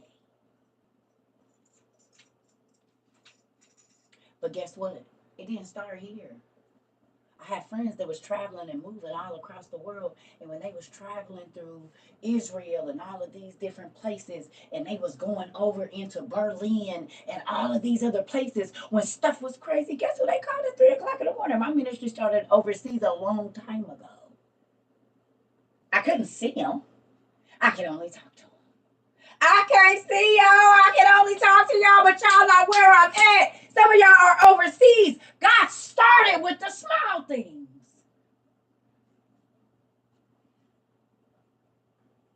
If I would have kept listening to what the ministers and bishops, I told y'all what kind of family I come from. I come from a family of ministers, bishops, apostles, all of that. And they kept saying, God ain't using her. God ain't using her. God ain't gonna use her. She ain't gonna live. The devil got a hold of her. All of this they kept saying because it didn't look like religion what I was doing. But you know what? God was so good. He'll let me leave Arizona. Let me leave this place. Let me leave that place. And then my family members run into somebody that I done came through and bust their head open. And then they say, oh, I think I know her. Yeah, have you ever met her? Oh my gosh, she's so nice. And my family was ready to run their mouth about some crazy stuff. Bust your head, didn't it? I didn't even have to tell you. She did what for you? Really? Mm.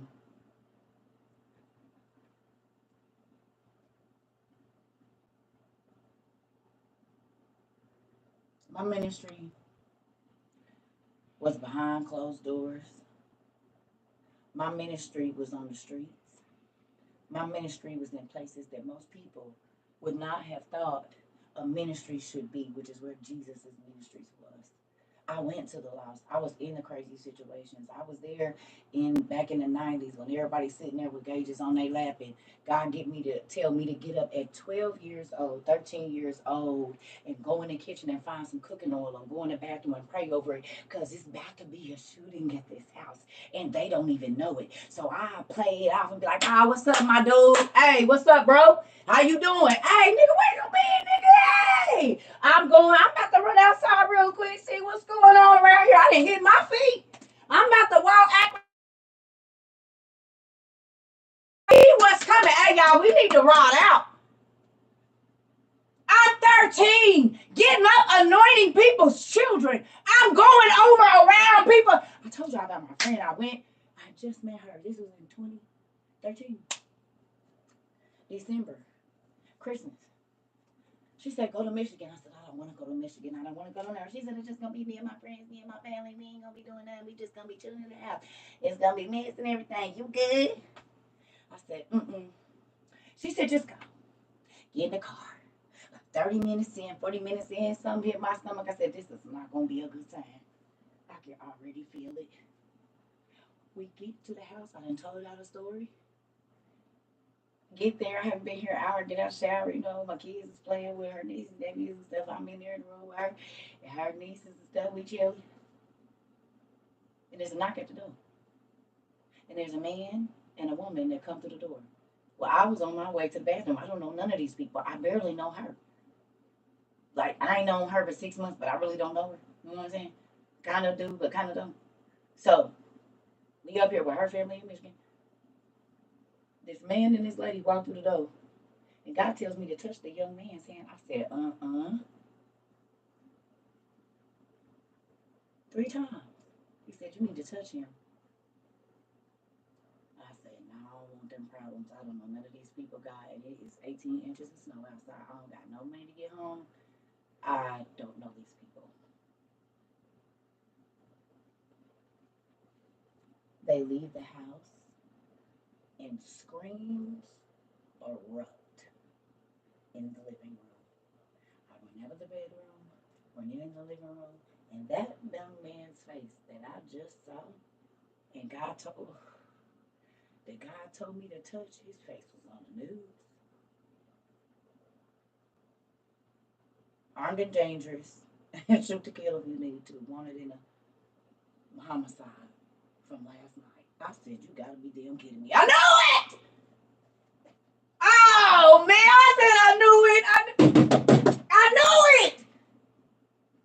Blew my mind. I said, God, I called her. I said, come here, didn't I tell you I didn't want to come here? Police looking for him. I don't even know what city we in for real. Because I just got here 4 hours ago. So, my shoe angel had just bought me some real nice bear paws. They was like 18-inch bear paws. They came up here. Oh, that was the best pair of boots. Like, all my bear paws been good, but them, he did it. But God had them buy them because I had just got them too, which is crazy. Then I go up here and it's all this snow. So I go around the house. I said, y'all got some blessed oil? This is my first time being here. Y'all got some blessed oil? Because my kids is in here. I walk in over 18 inches of snow around these people's house, praying over this house like, God, I just need you to keep us safe. Oh, boy, he left. He left. When I say he was on my stomach, you have to talk to him. You have to talk to him. You have to talk to him. I said, I don't want to. I didn't come up here. This is why I didn't want to go nowhere. I can feel it. I said, all right, God, if you want me to talk to this young man, let him come back before whatever happened. Do y'all know within 5 minutes this little boy was knocking on the door? I said,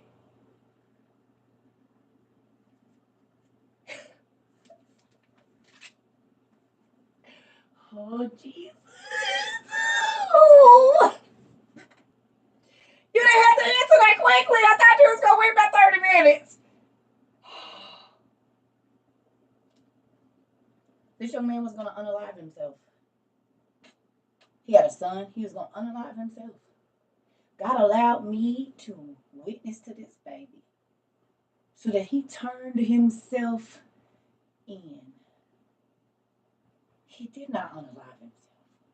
Gave his life over to Christ before he went to God. My Jesus, I feel that. Guess what? I ain't been back to Michigan no time since then. But people in the Michigan Department of Corrections, they know who I am.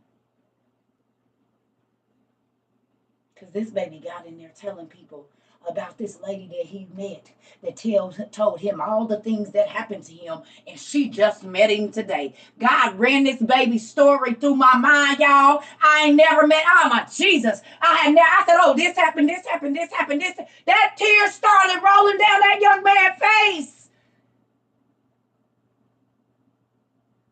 Do you understand? You don't know what situation you gonna be in. And I don't have to broadcast these things. But I'm telling you, I didn't see God move in the situations like in the Bible. Do you understand?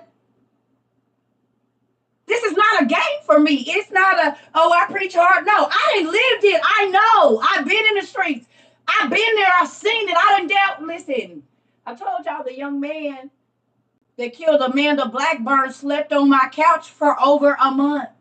Not before, not after before. And the words that I spoke to this little boy, he is living them right now. That trial, that case went worldwide. And I got pictures of that little boy sleep on my couch. Me yelling at him, videos like, nah, you about to go up there and get a job, boy. I'm in the tub. He in my room talking about my Dukes, you crazy. Now you about to go and we got to sign you up for some GED classes, boy. Cause this ain't even my son.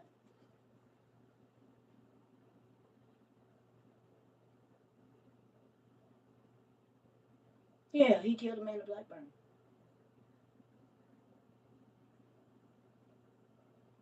And the Mexican dude over there on Lafayette or whatever that was. He robbed the lady out east and was going to unalive her, but his homeboys talked him out of it. Yeah,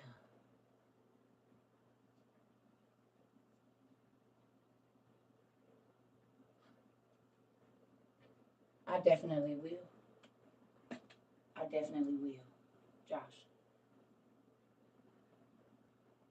That's the one I told y'all my godmother, she never seen him before. She had never met this young boy. And she called me in August right before I went to Disney with my kids and said, you got to get him out of your house because he might try to unalive you, SA, one of your daughters. I said, Mama, this boy jumped. She said, you don't know him. Get him out of your house. Nicodemus, Jesus! And a year later, he was on the news for everything she said. For unaliving a woman, for indecent exposure in SA, basically, and unaliving a woman and her child, and a Mexican man for $10.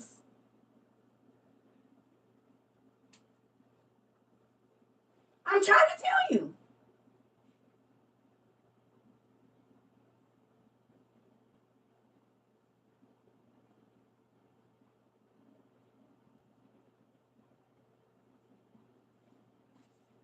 They sentenced him to 86 years and did. And they was trying to give him more than that. But he didn't serve so much time, they had to cut it. I'm trying to tell you.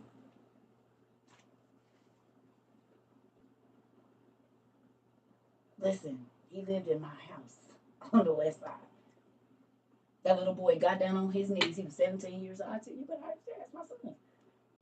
Got down on his knees at my door when I called his mama and told her to come get him. Because once my godmother said what she said, I believe what she said.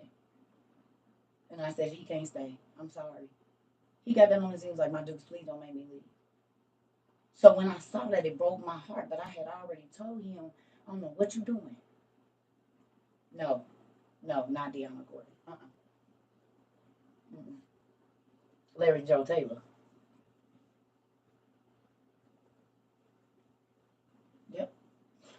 My daughters will tell you. Some little girls, and see, this is when I should have known.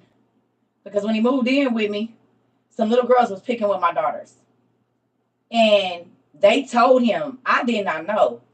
Do you know that them little girls would walk past my house and would say nothing to my girl? I mean, keep their eyes straight. He said, my Dukes, I took care of him. I said, what you do? He said, I went down there. I said, you didn't have to do that. Why did y'all tell him? I didn't even know who this boy was really at that time.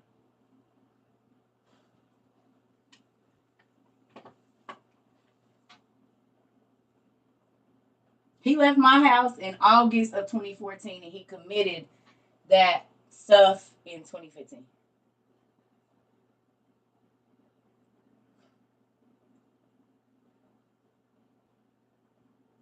Trying to tell you, I got pictures of the boy in my house. One of his favorite cereals is Cookie Crisp and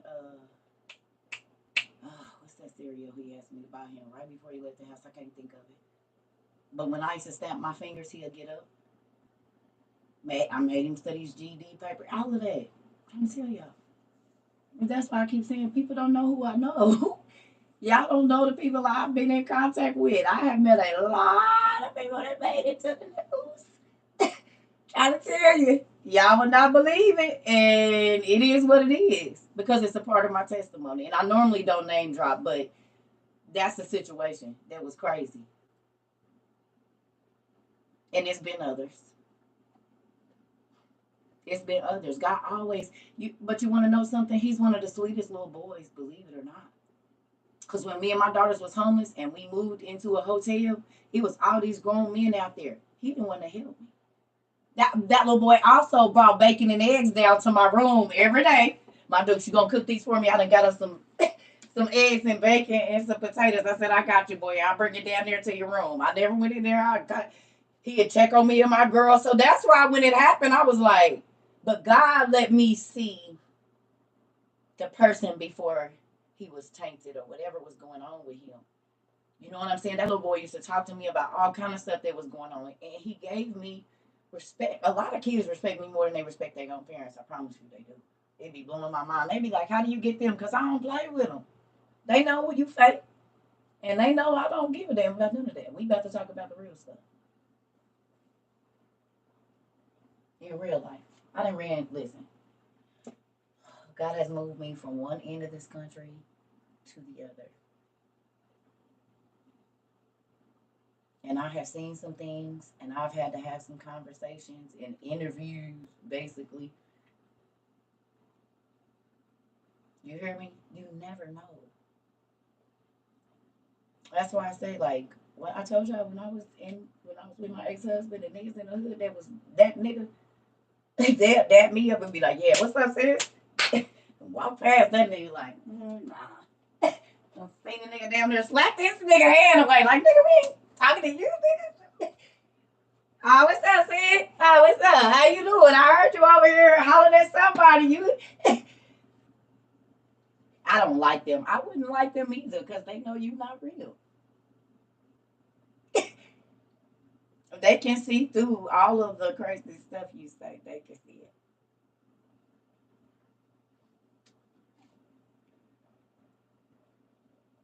You can't say God has moved. I can't say God has moved me across the country. I did that. Okay, Dylan? Baby, are you slow? Have you ever read the Bible before? Because God would uproot the people and take them to where the problem was. You remember when it said they were caught up on the wind and he would set them down and he had them migrate in other places? Do you not know the word? What you need to not do is tell me what I can't say and go and teach your own class, Pumpkin. I can say because I know where God is taking me. You don't read the Bible. Have a seat.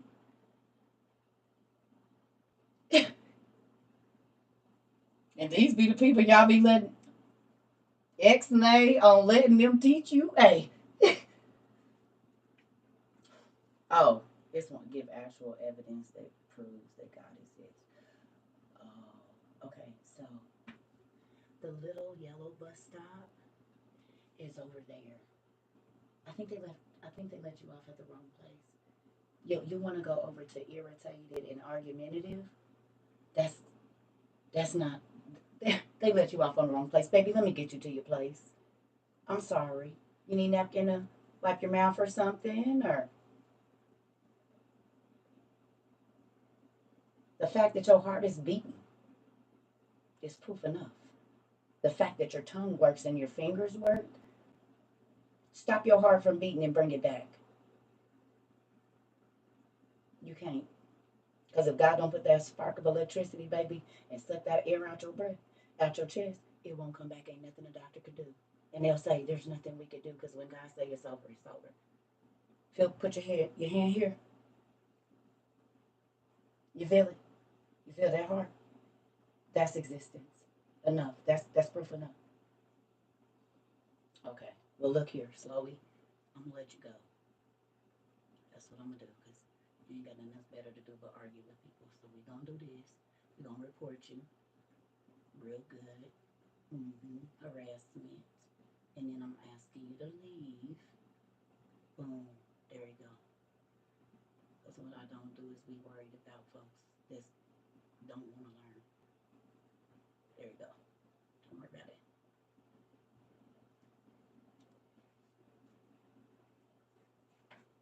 Do you understand? I'm not gonna argue with nobody. Your mind is however you think is however you think. Unbelief is a sin, baby. I ain't worried about it. You like a hot, cold place? Fine. I told you the bus is over there. The stop is over there. What you're not gonna do is come in here You hear me? Why do you try to argue with people that don't care if you breathing or not? It makes no sense. It's a waste of your time. What you could be doing is getting on your own live, right? And teaching what you believe. That's a better deal. I don't know. Like, I don't teach to argue. I teach to plant a seed and you go find it. And that's not offensive to anybody. But I say that because that's how people, you be acting like they done dropped you off at the wrong day center, babe, when you come over here talking crazy. I'm a wonder if everything's connected. And this is not to anybody with disabilities. But I'm just saying, like, sometimes people don't, I don't got to argue. When I know what I know, I don't got to argue with you. You don't know, that's why you want to argue. You don't know, that's why you want to argue. Because a wise man, what I got to argue, and I know. Like if somebody told me, you're a man. Well, there's a few things. I don't got to argue that. It's a few things that I know.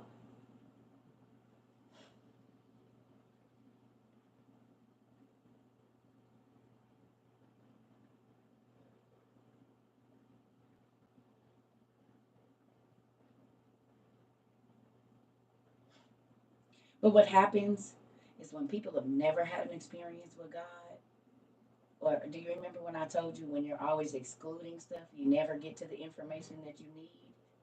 But when you include stuff, then you get to the information that you need.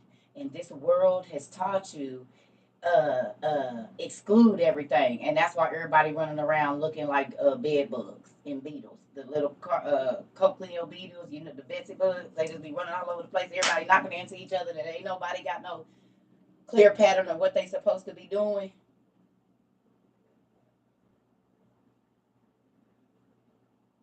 This is why. Do you hear me?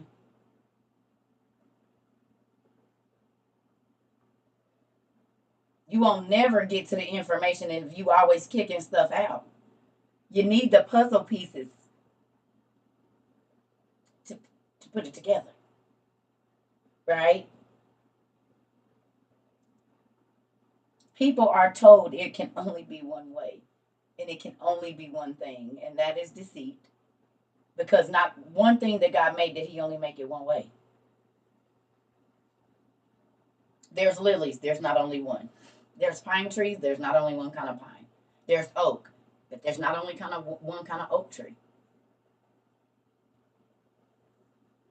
There's dogs, but there's several species. Cats, same thing. Birds, several species. So whatever he made variety in it and more than one. So there's nothing that he made.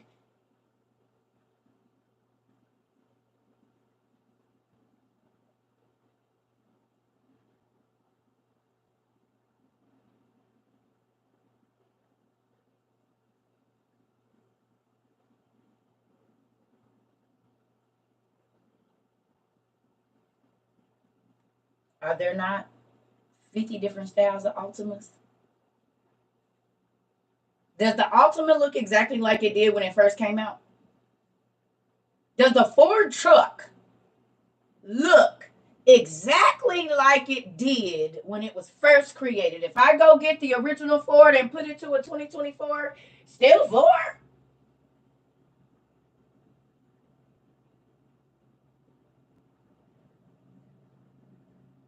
So there's going to be the most basic model of everything. But then there's also going to be the versions that once you get an understanding of how to do something, you can do it better. So just because you got the most basic information don't mean I got to stay at the most basic model with you. If I can't see it, means I don't believe in it, is enough for you, then why do you even believe you pregnant? You can't see no baby at 2 weeks. You need to wait till you're showing. Why are you believing when they tell you your wife is pregnant? You can't see no baby in there. If she only 2 weeks, you ain't seeing nothing. It's too small to see. So why you believe that you're pregnant?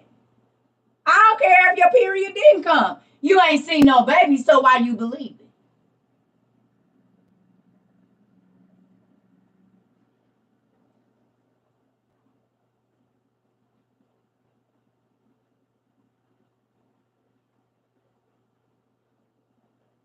Sucks for you if you only if you're a I gotta see it to believe it person. You ain't never gonna see no miracles.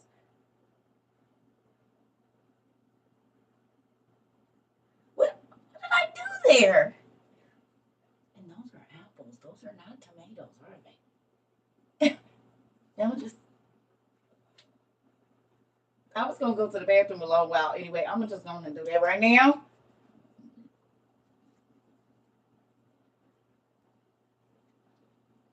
I, I, I'm just saying. Don't be mad at me because I can see stuff that ain't here yet. Like when my edges was gone, I just kept rubbing them and telling God, "Thank you for bringing them back." I spoke it into existence. Now, one of them a little lighter than the other. God always gonna leave a remnant to not remind me to be like Jada Pinkett, but um, uh, he said bye.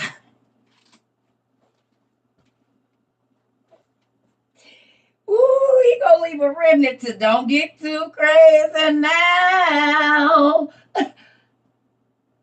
Ah, I gotta do it. Won't he do it? Yes, he will. Listen here. You said, shoot, I'm gonna do that. Yeah. Yeah. And it worked.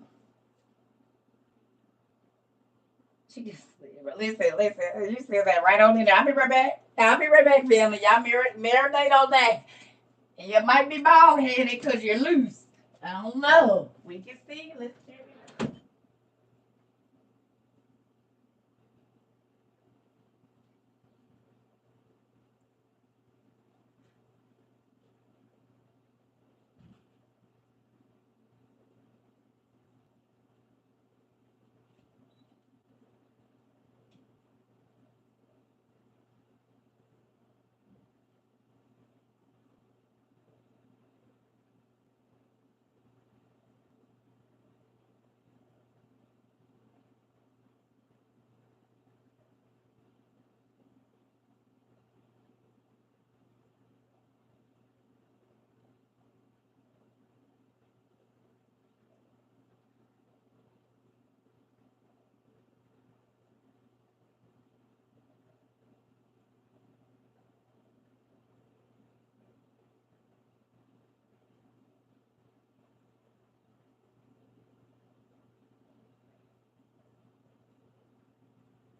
And I want to say this.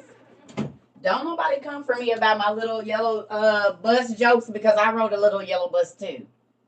I went to a gifted school and it was a very small school. And my cousins used to make jokes about me riding on the little yellow bus, but it was only because we only had like 25 teachers in our class, but it was a gifted school. So then I rode the yellow bus as well, but we didn't have large classrooms. We called our teachers by their first names in the school I went to. So I rode a little yellow bus. And so there's that whenever you get done. But yours be needing to go to a different place sometimes. Like a ward. Yeah. Because my school didn't have a lot of students. You had to like test to get into my school and everything. It was cool. I love that school. It's great. They need to make more schools like that. Mm-hmm. So I don't be trying to offend nobody. You know, if my nieces and nephews got disabilities, I'll beat somebody up about them. We don't play that. Don't nobody. But when folks come in here and they just be doing stuff, then you act like something is wrong with you. You know what I'm saying? But this comes from parents not teaching their children boundaries. So if a person says, "Okay, we agree to disagree," then you walk away. They're done with it. They're letting you know, I'm not opposing you. I don't really care. This isn't even worth my time. And some people don't understand cues. You see what I'm saying? Right. No, honey. I know that this internet has taught you that the only attention you can get is negative, but there's better. And it produces way more than negative, I promise you. And I put some oil on my hands yesterday, y'all. And look, y'all know I'm always touching my face. This is why I can't put no oil on my face. Because overnight, I got a pimple right here. I said, I don't like that. So I got to keep oil from here down. I can't even rub my face or let a little bit of chicken grease sit on there. My face will be broke out. Vinegar works for me. If I just put my vinegar compresses on there throughout the day, it'll be down by the end of the day. Yeah. So those were my pages. Hopefully they helped y'all. And do y'all want to? Who went and finished Jasher 51? Did anybody go finish it? That part, Coach Rain. I deal with it all the time. I promise you, I do. People try to argue with me, or I don't know. It'd be weird. Like I be trying to tell people stuff, and instantly they say the opposite. Oh, I'm gonna do this or I'm gonna do that, and I'll be like, okay, whatever. That don't affect my life at all. I was trying to help you out. You know what I mean? Because I know you don't know, but what I'm not about to do is be arguing with you to tell you something that's gonna better your life. I'll go tell somebody they want to listen, and then when you see they like getting better, oh, you didn't tell me, but I did. I tried. But every time I talk to you, you have your inferiority complex or whatever it is, and so then you're instantly always trying to challenge what I say. I don't care. Yes, they do, Riz, all the time because they have an inferiority complex. You're not assuring yourself the way you say.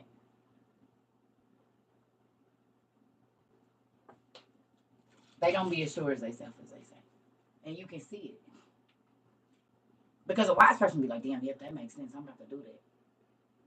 The inferiority complex. Oh no, honey, they gonna challenge everything you say just because they can't. Even it don't make it to their own detriment. It's definitely want to learn with you. That's what I've been looking for. All wrapped up in one. Aw, thank you. Well, stay on over here. Listen, we get to the end. We had a good time over here. Y'all, I'm gonna have to get rid of this nose earring because it be making me feel like I got a booger in my nose. It's the kind where it goes straight and then it curve around like the bottom of a chair. And I be feeling it like right here. I'm used to the one with the ball on the end. I tried the L bracket. I'm gonna have to make my own earring because I be feeling like I got a booger and I don't like touching my face. I don't like to touch my face all the time. And with this, I be touching it. No, the oils, I'm an oily person. No. I don't know how y'all do it. I tried the hoop. That made me feel like I have a booger. Like, I can't do it. I'm going to just have to go back to my little ball and just replace them every morning because this ain't working. Who been working on your game answers? We already got one person. Who been working on it? It's only 6 prizes, and this is only open for another 2 days, so you better get your answers in. Remember I told y'all this ain't going no long time, 72 hours. Maybe a little bit longer, but we got like 2 more days. Them answers better be in. I'm not dragging this for no month or nothing. So did y'all find your answers? Don't tell them here because you be putting your prize in jeopardy.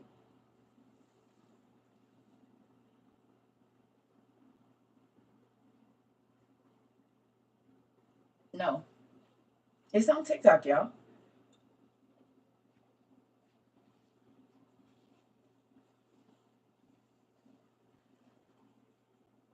What about y'all?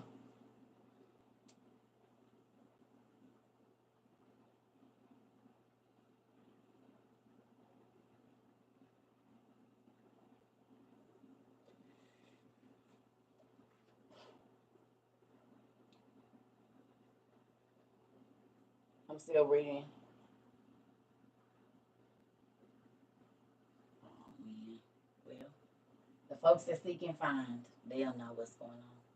That's all I'm gonna say.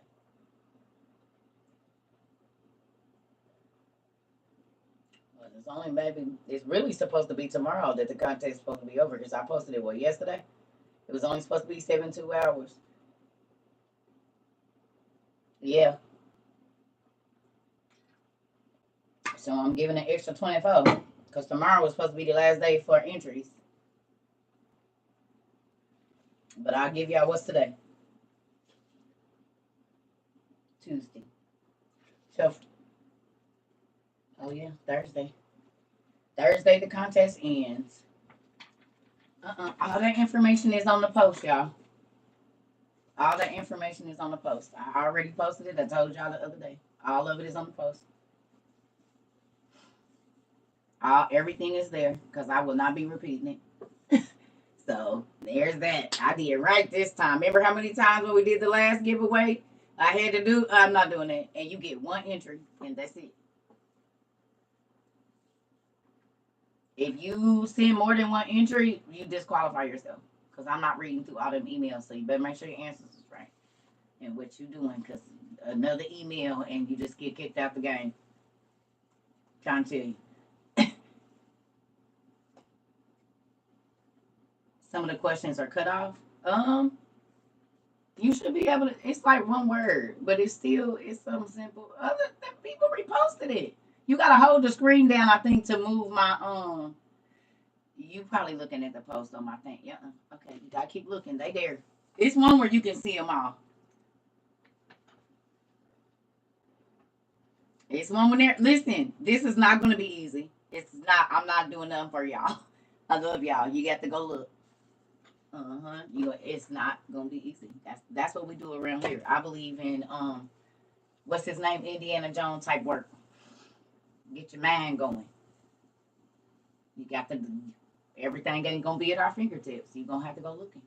Love you. I know y'all be like, she get on my nerves. Good, good, good, good, good, good, good, good. That's why you be over here. I challenge you, but you get challenged. Challenge. Like what? No, it's not gonna be easy. Ain't nothing over here easy, is it? Working on yourself is not easy. Okay? Working on yourself is not easy. Watching your mouth is not easy. Being dedicated to study is not easy. None of these things are easy. Understanding what God is saying to you is not easy, but it's worth it. How many people remember me telling y'all when y'all first came here, this is going to be the hardest thing you ever had to do, but it's going to be the most rewarding thing you've ever done?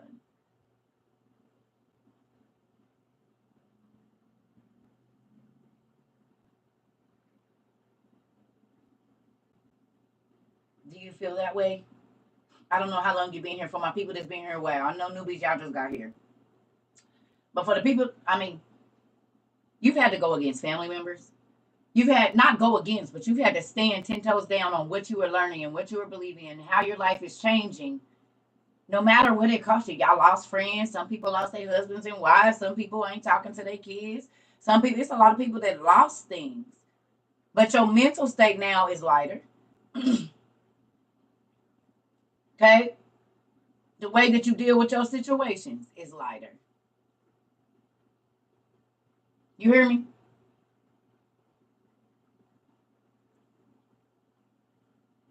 Okay. Just lost my BFF. It's a real thing. Thank you. You hear me? But you learned a lot about yourself. You realized you was putting up with people you don't even really like. You was dealing with people you don't even really like. You was doing a whole bunch. What the hell am I doing? My glasses. You was doing a whole bunch of stuff that you didn't even did I take them out of here? Oh, they didn't fell on the ground. Thank you, God, I didn't step on these.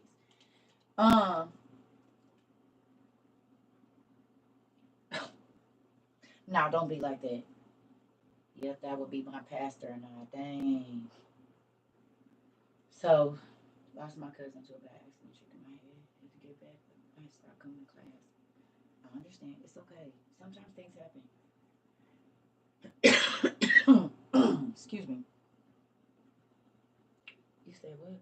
That part, putting up with people and their nonsense. Heck yeah. You realize when you get in God's face how many people you really don't even like that much, but you dealt with because people told you you had to, but God never said that. Tip. And once I see, like, mm-mm,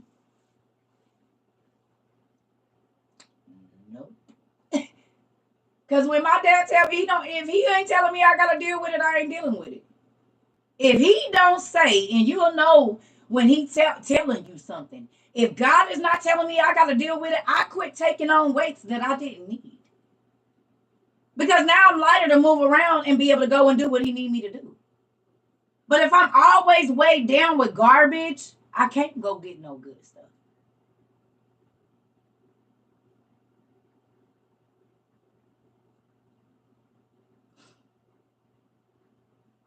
You hear me?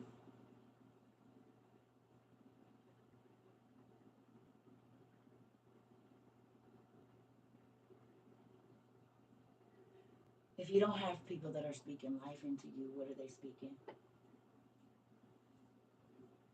Have you started to listen to the comments of your friends and your family members when you say certain things about your life? It should make you snap your neck back, right? But you gotta control your. So sometimes you just gotta be like, oh, but really, like you do realize I heard what you said.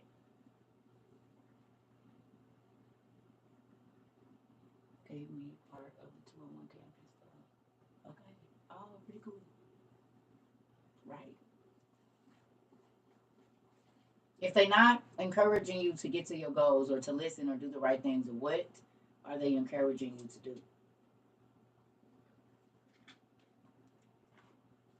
My face and my neck be snapping. I know it do. You be like, what? My aunt said I need to be careful and not to take the old ways too literal. My focus is on the Old Testament. Maybe wrong. I need to be under proper guidance.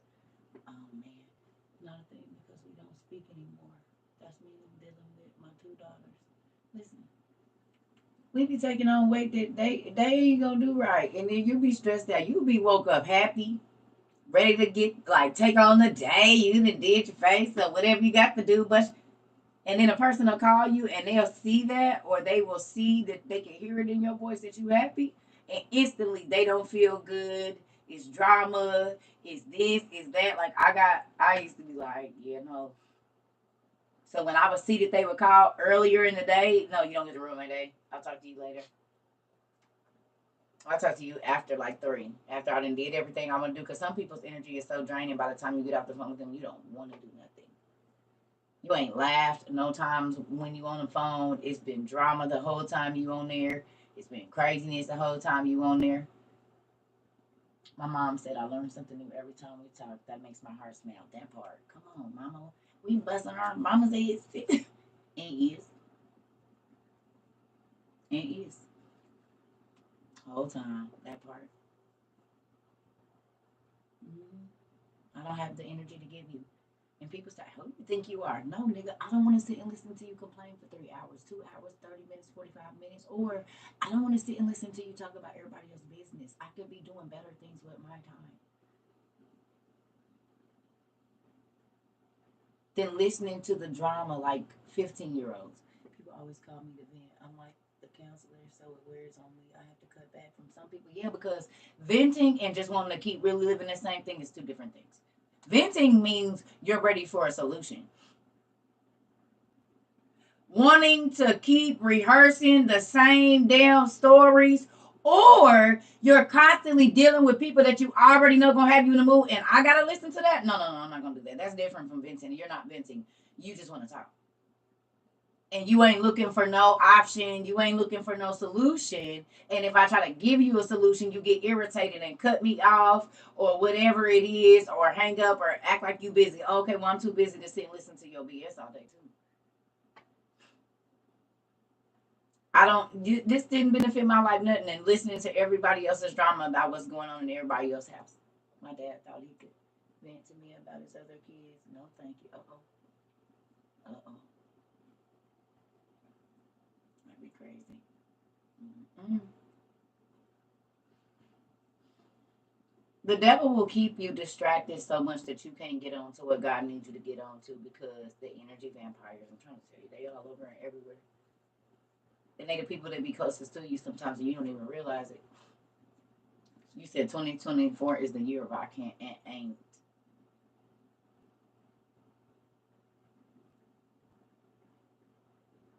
People say, "Oh, you're narcissistic," because I don't want to deal with your BS or your whatever. No, no. If I can't call you out on your BS and you acknowledge it, I'm not gonna have you around me because you're gonna keep me frustrated. No, I don't want to control everybody around me, but you don't get to do whatever the hell you want to do around me and make me feel uncomfortable and think just because you being you that I gotta deal with that. If you rub me the wrong way, I won't deal with you. If every time I interact with you, I feel some type of way after I leave you, I'm not about to keep. Oh, so you just don't want me to be me? No, you is offensive, rude, judgmental, or whatever, and I don't float like that. So then you probably ain't gonna like being around me. Can I what? Not right now because I'm talking about something else. No. Can I ask you a question? If you was in the middle of a conversation and somebody asked you to completely stop talking about what you were talking about and talk about something else, that's something you email me, Pumpkin. You don't ask me to break that down in the middle of me saying something. You go to my email, you email, and we could go that way. Okay, but you asked now in the middle of me talking about something else. So if you want that answer, you email me about it. That's where you ask those questions, please.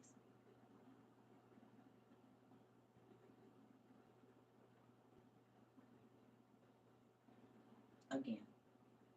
So with that, um, um, Sarah, yeah, I don't know. We done been on here 2 hours already. Well, maybe this was just a regular class. Maybe it was some people in here that needed to hear these things. I don't know. They be yes, sunshine. They be doing that mess. Oh, oh, Marsha, that made me happy. Marsha, it's Marsha Brady. I used to love the Brady. Hi, Marsha. She was one of my favorite freaking sisters. Love it. Thanks for coming around, Marsha. Okay, that made me like that was a nostalgic moment for me. I just flashed all the way back to that staircase. Marsha. Oh man, that's cool. Yeah, with them cute little dresses, honey, and the bobby socks and zit and the Oxfords. Baby with them two ponytails. Yeah. That was classic times then, honey. Fingers wiggling and stuff. I know because I love the Brady Bunch. Love it. Yeah, I was a nerd. I watched all the shows. Y'all probably was like, what? Then was my favorite shows. hmm The old lady shows. I'm like, now why? And I used to be talking to my aunties like they might be braiding my hair, and they talking to me like I'm a 35. I'm like, now so I'm like 7. So that's her husband. So why is he over there kissing this other lady? Uh, my auntie be smoking her cigarettes. She be like, because he cheated on her with her. Oh, okay. The Flying Nun. Absolutely love that show too. The Seventh Heaven. Uh, what is the angel one? Touched by an Angel. All of them. You hear me? All of them. But you know what? Touched by an, and what is that man's name? Highway to Heaven. That's his name. What's the man? What's the man? Oh, I used to watch Dr. Quinn too, and Doogie Howser. Doogie Howser was a good show.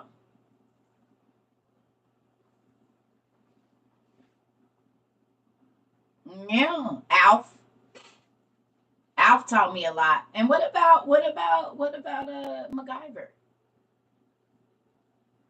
MacGyver is why we have so many inventors that came up in the 90s, I think. If you was an 80s kid and you watch MacGyver, yeah, Michael Landon, that was his name. Yeah. But think about it, y'all. Those shows, at least back, yeah, those shows back then, Quantum Leap, yep, that used to be on. I made my child watch Alpha. I made my kids watch it too. I think my daughters have made my grandkids watch it, like those shows already. You can do anything with a rubber band and a piece of gum. You ain't playing in a paper clip. And don't forget the paper clip. He fixed everything with a bobby pin and did. Yeah. Yeah. But guess what? That made us tinkers. That made us builders. That made us inventors. Look at how many people that came up in the 70s, 80s, and 90s that were the innovators of those decades. Because look at the shows that we had that were teaching us how to get ourselves out of a situation. And now all of it wasn't real, but we went looking. I already like Indiana Jones is the reason I like these books. And Never Ending Story. Because I always said I want me a big book like that boy had. And then when you looked at all the movies where they had the rich people living in them big old estates and stuff, they always had some old books. And whatever the answer was, where was it always normally at? In something that looked like either this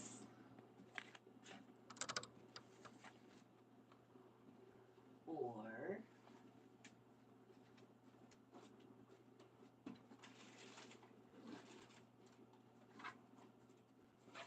and it was always hidden in the library in a desk or in behind a book.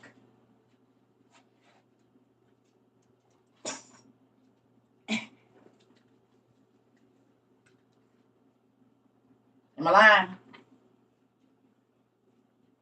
In a book that don't got nothing on it, they got clues to how it look. You don't even know what's in there. And then you open it up and it's a paper like this. They flipping through and then it just magically floats out like that. And then they pick it up and all the answers is on there to everything we've been trying to figure out for the whole movie. Or it'll be something like this, just sitting that you've seen your whole life, never thought too much about it because it looked like a prop in Grandpa's thing. And they showed you when the movie first came on, they just blurred it right here. And you didn't know that that was going to be the answer. And so then you go through and they say all the clues, and then you found this, right? And you go and you say, okay, so what's the code? What did Grandma like? Well, she liked, and then And then she liked let's see. Yeah, she liked yeah. What was her favorite thing? Liquor. No, I'm just playing. This is I love you on this one, but uh, let's see. Make sure it's in the right place because it'd be weird. See, this one didn't move, and that one didn't move. And this one, there we go. And then there. Oh, sheesh.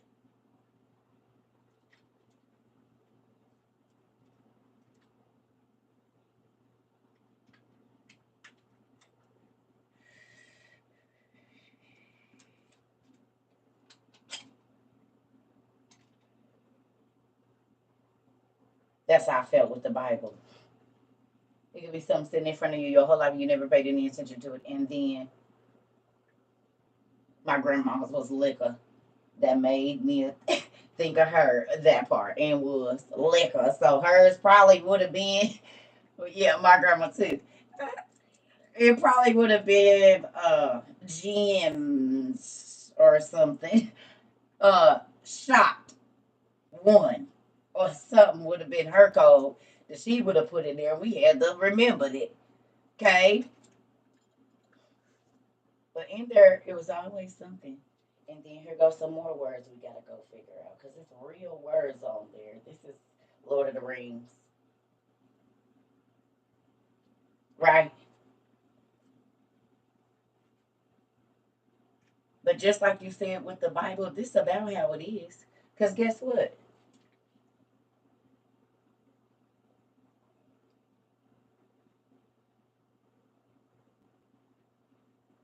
Hold on. I promise I'll be hearing stuff.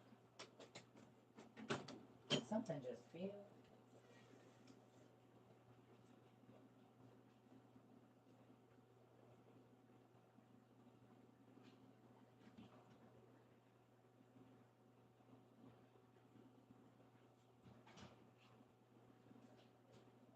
I don't know if they working on something upstairs or what. But I be hearing stuff all over. Weird. No, it just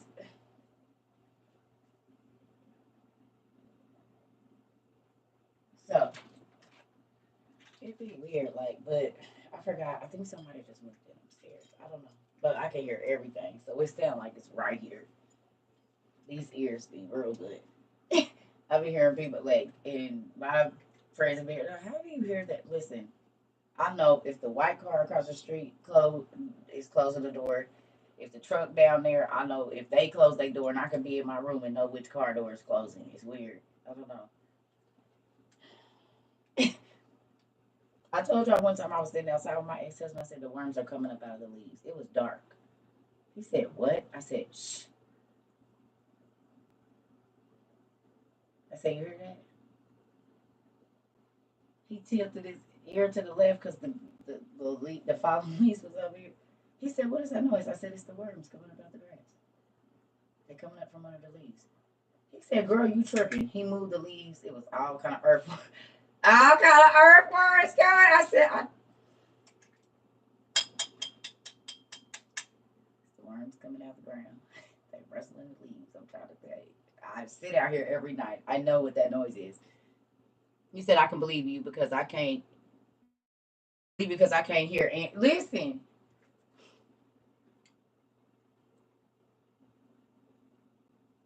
come on. I'm trying to tell you, especially if I'm sitting outside at night with all the spiritual things that I've been through in my life. Now, nigga, I'm listening to and all of that. You can hear the answer to that part in real life. In real life.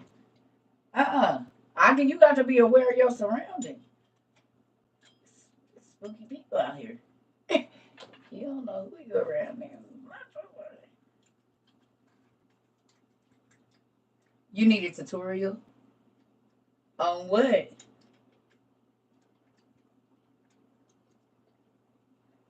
Yeah, no, I sleep good. Now, when I'm asleep, that's bad because when I'm asleep sometimes, yeah, no.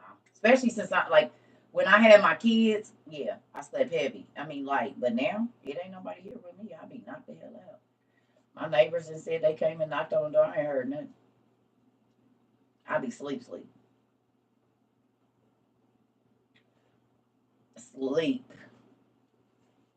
It's the first time in my life I really had uninterrupted sleep since I had them kids.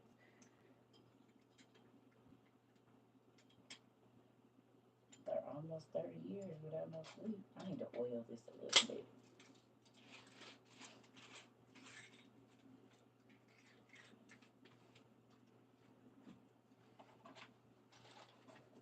So, like I was saying, it be mysteries hidden right in front of your face.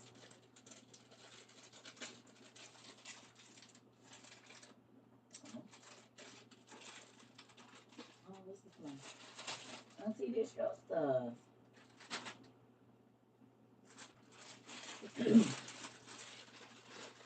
Who's new here? Is there anybody that's new that was in class last night? Is there anybody that's here that was old that was in class last night and you learned something new last night?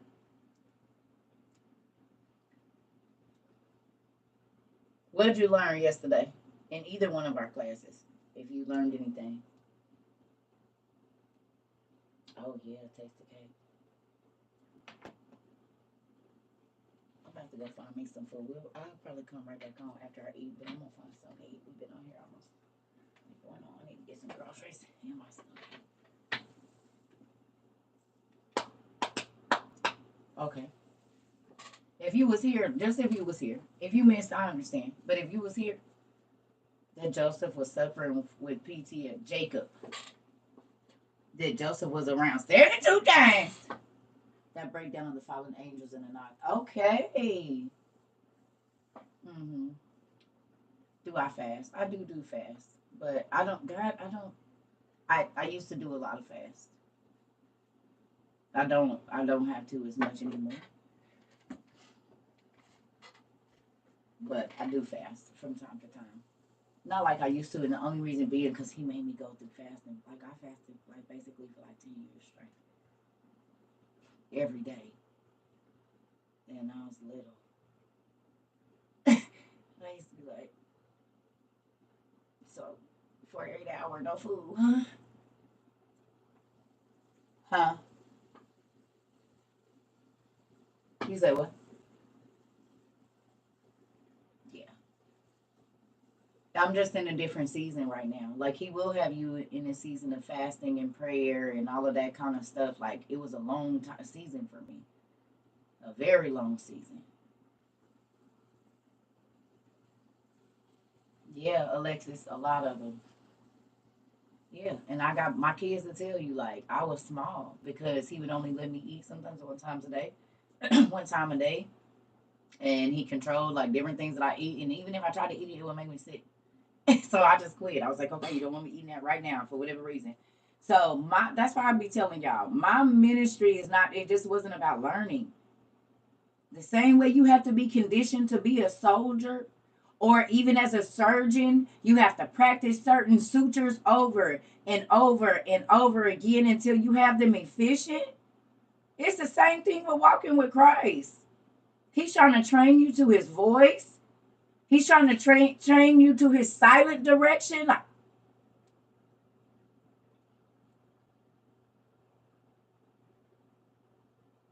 It's a lot.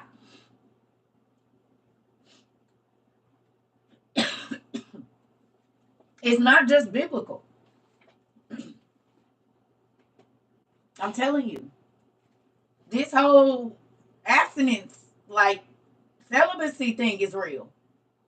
And sad to say, I was celibate in my marriage a lot of the time and didn't cheat. So you hear me? I be thinking I didn't have to like him that much. It was right there. But in our reality, even in my marriage, even in my marriage, it was more celibacy than it was intimacy, I promise you.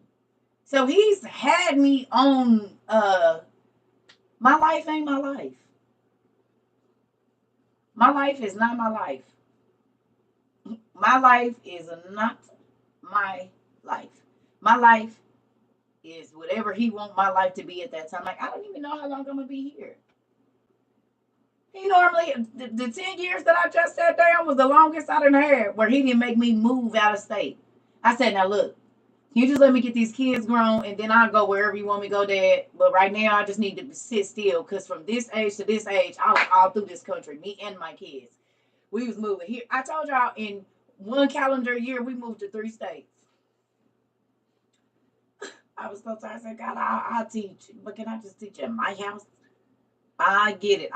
Can I just be here for 10 years? And he let me sit down from 2012, like as far as like not moving out of state, from 2012 to 2021.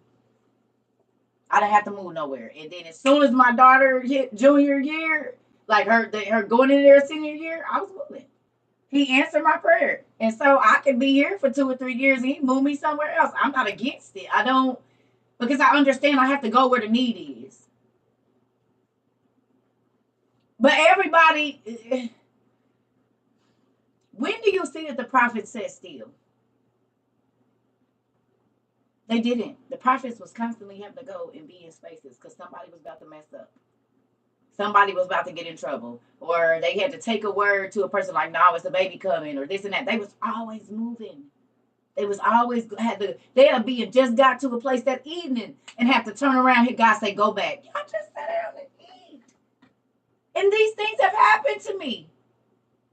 I'm trying to tell you, I done sold all my furniture, moved to Arizona, and within 7 days, I needed all my stuff back because I was back in the dang city that I just said I wasn't coming back to.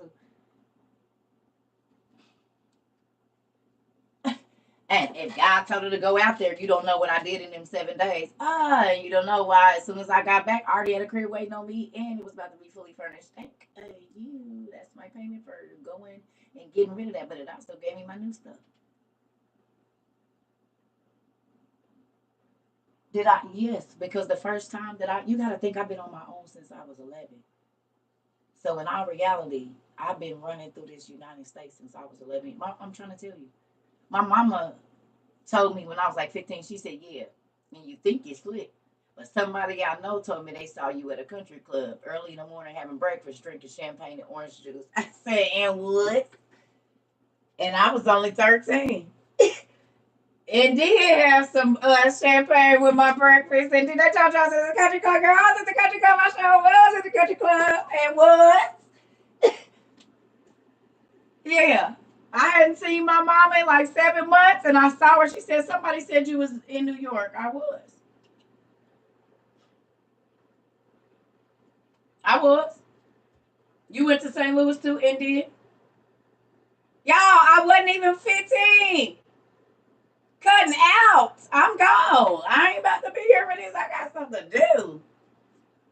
So I'm trying to, she used to be like, I never know what.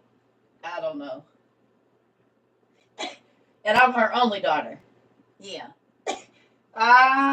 Shoot. You said what?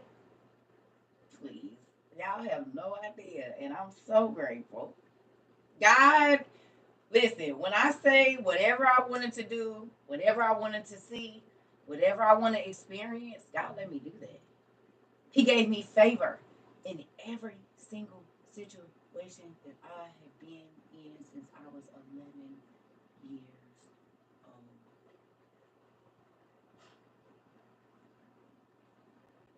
I'm trying to tell you. That's why I don't be having no reason to be envious of nobody or upset because God didn't get y'all didn't watch it happen. Y'all didn't seen it. The people that's been here, y'all didn't see me break down in tears because I can go get my journal. And y'all didn't know what I wrote 3 days before that. And then one of y'all, God put it on your heart to send it to me. Like, I didn't talk to y'all about it. I talked to him. So somebody just asked me, my shoe angel just asked me last night. He said, basically, y'all, he wanna see, if I was a person that was selfish, y'all remember that house I showed y'all that's the 1.3? I'll be in that house right now. But I can't. Just because you love me If I'm not in love with you, if I'm not, I can't just for the I ain't being able to. I can't. You know what I'm saying? And I love him as my best friend. He is my best friend. He's been my best friend for over like 20 years. But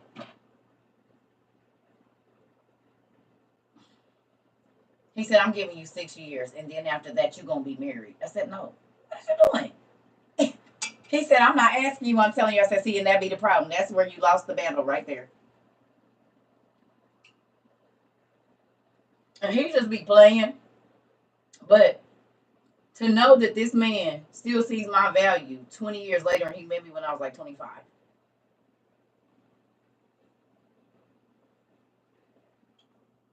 still didn't get it. No.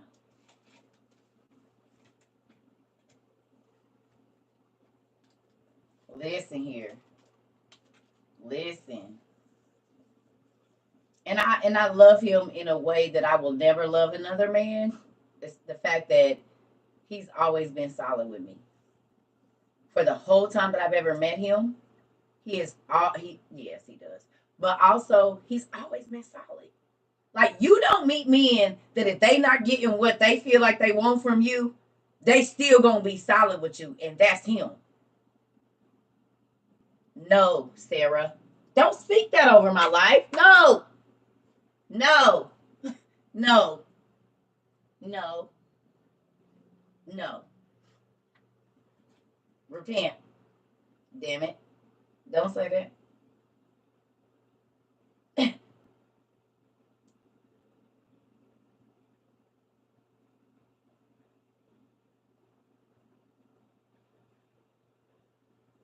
She just got thumped in her forehead. Don't say that to me.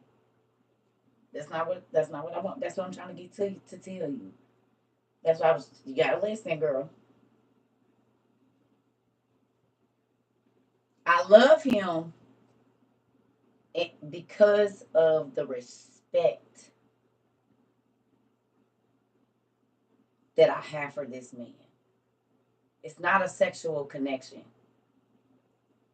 When I didn't have my family, when my family didn't care about how my kids was going to eat or whatever situation I was in, if I had gas to get to work, this man, whether he didn't see me in 3 years or not, if I call him and say, this is the situation that I'm in, he getting up out his bed to go do whatever I need. I don't care if it's plane tickets to get me back, whatever. Like, he just, like, and he don't want nothing in return. He don't want nothing. Not let me touch your leg, not let me do this, not let me do that. No. But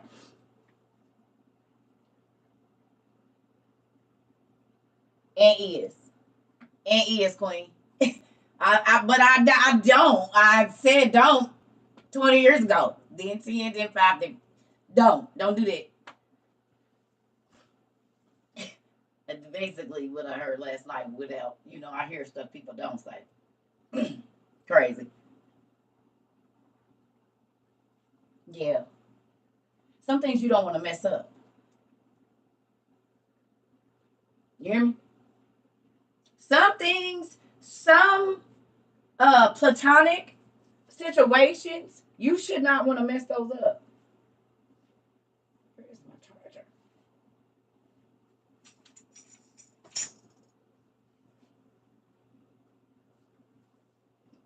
I realize really good friendships, you don't cross the line with certain stuff. You hear me? Because you might not ever find that again. And that's why I won't. And then too, our interests are it's just a lot. You know what I'm saying? Like I can love you and not be I'm different when it comes to certain things. You gotta think too, I grew up in the house with our boys. So like that bond of having a male supportive role in my family, like I need that because I didn't grow up in a house full of women.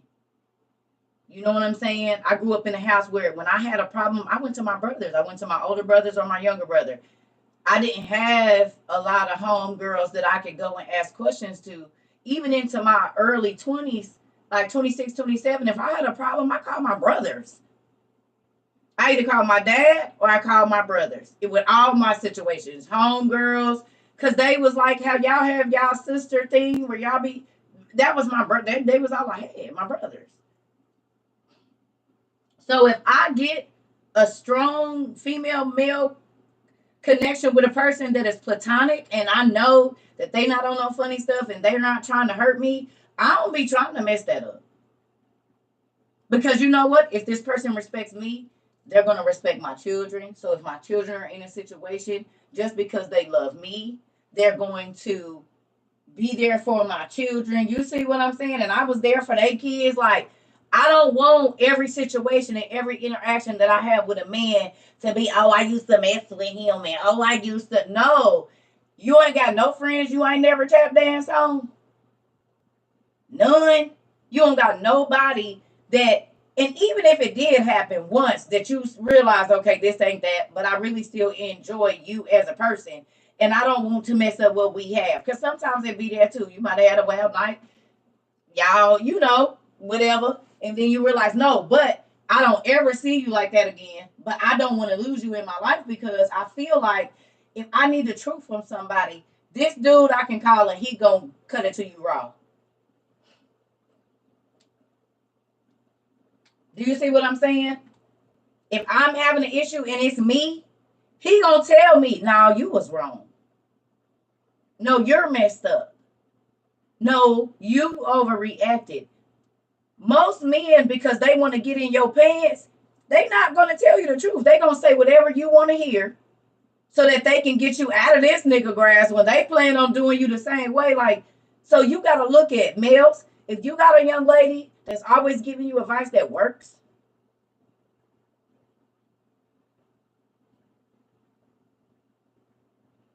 keep her because when you do get married, you're going to need a woman who won't jeopardize your relationship to give you advice, a platonic friend. Because if you want to keep your family out your business, then you have to have somebody that genuinely cares about you as a person that you can go to and say, sis, homegirl, or whatever. I love my wife. I want to do right. Am I wrong? What am I doing? But if you didn't screwed everybody around you, they're gonna give you biased information.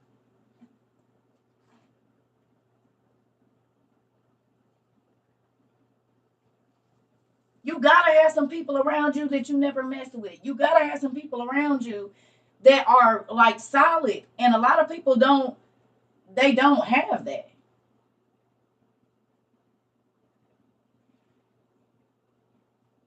So, like I tell my daughters, you want as many platonic friendships as you can, male, female. Because when you do settle down with somebody, now you got 7 different opinions from 7 different men that'll live 7 different lives, and you can take a little bit from each. They like your big brothers, or your big sisters, or your little sisters, or whatever. Sometimes you need the opposite sex to help you understand the opposite sex. But if you own them all the time and you didn't made these, then you can't even get no real advice. No, I need the advice that's gonna help my life better. People don't believe in platonic friendships. This is why everybody meets somebody and they at their house the next day. They on these fake relationship vacations and all this stuff. And they don't even know that person at all.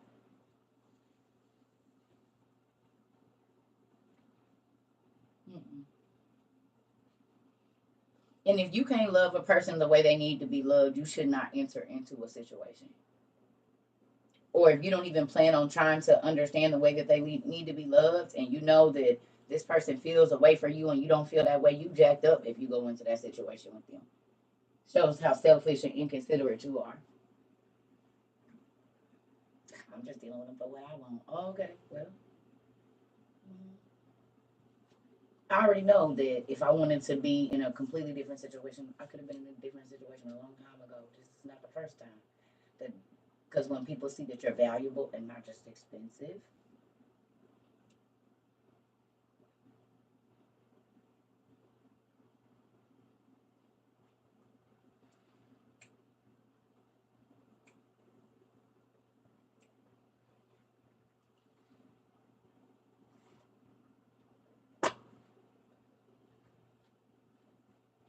It's a difference between being expensive and valuable, I promise you. And value just goes up and up and up and up and up and up and up and up and up.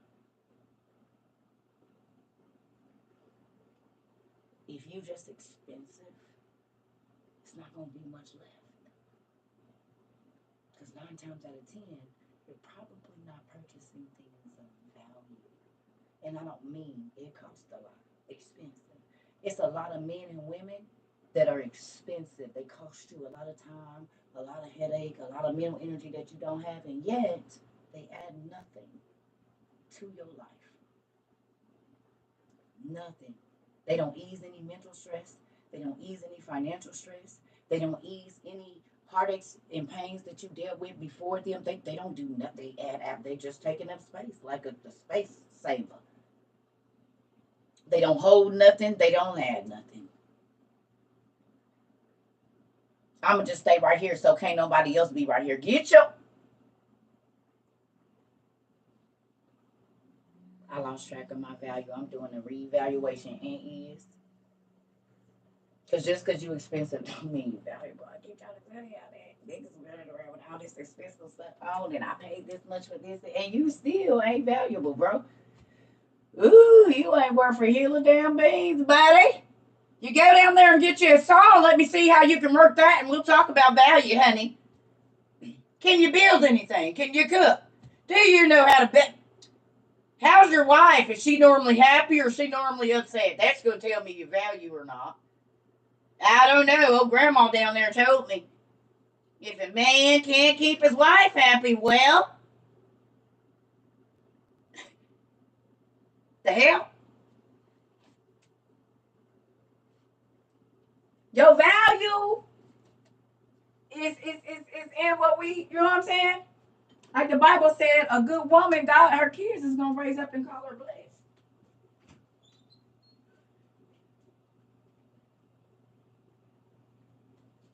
People think that because you cost somebody a lot of money, that means you valuable. No, you just expensive.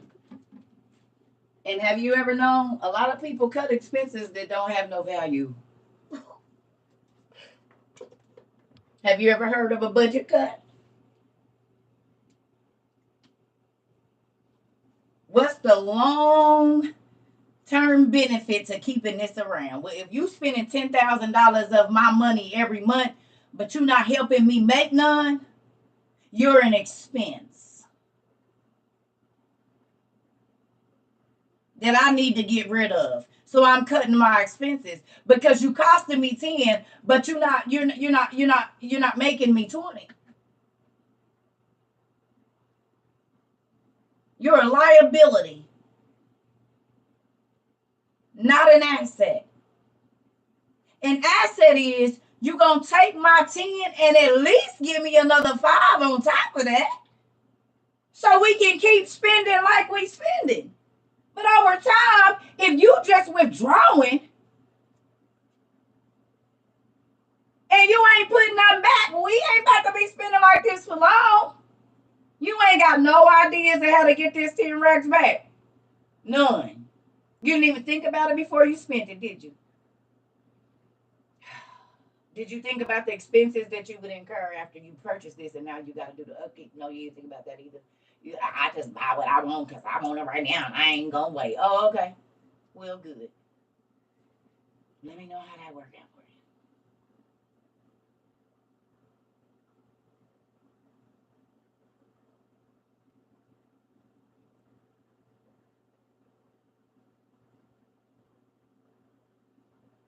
you. No.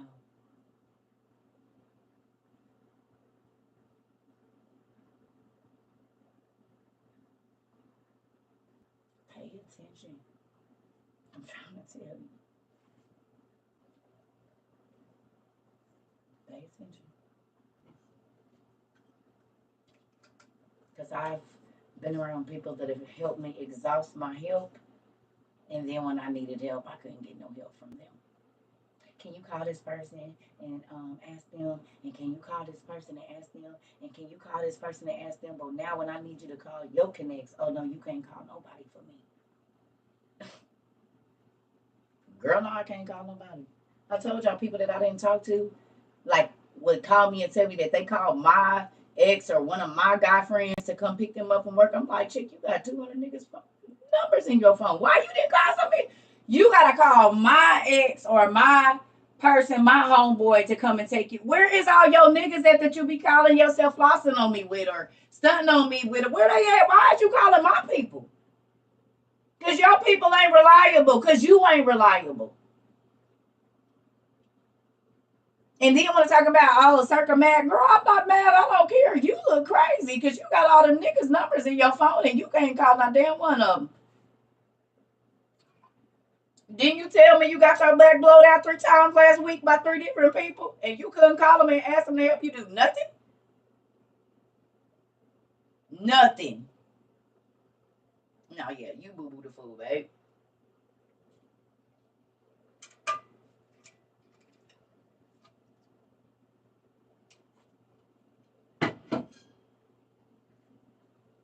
What you thought you was making me mad? You had to call my folks.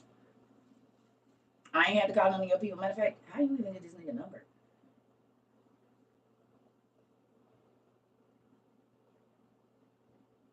I'll be right back. Y'all circling bitches the same. Like, okay, it's weird, but yeah.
Sorry, y'all.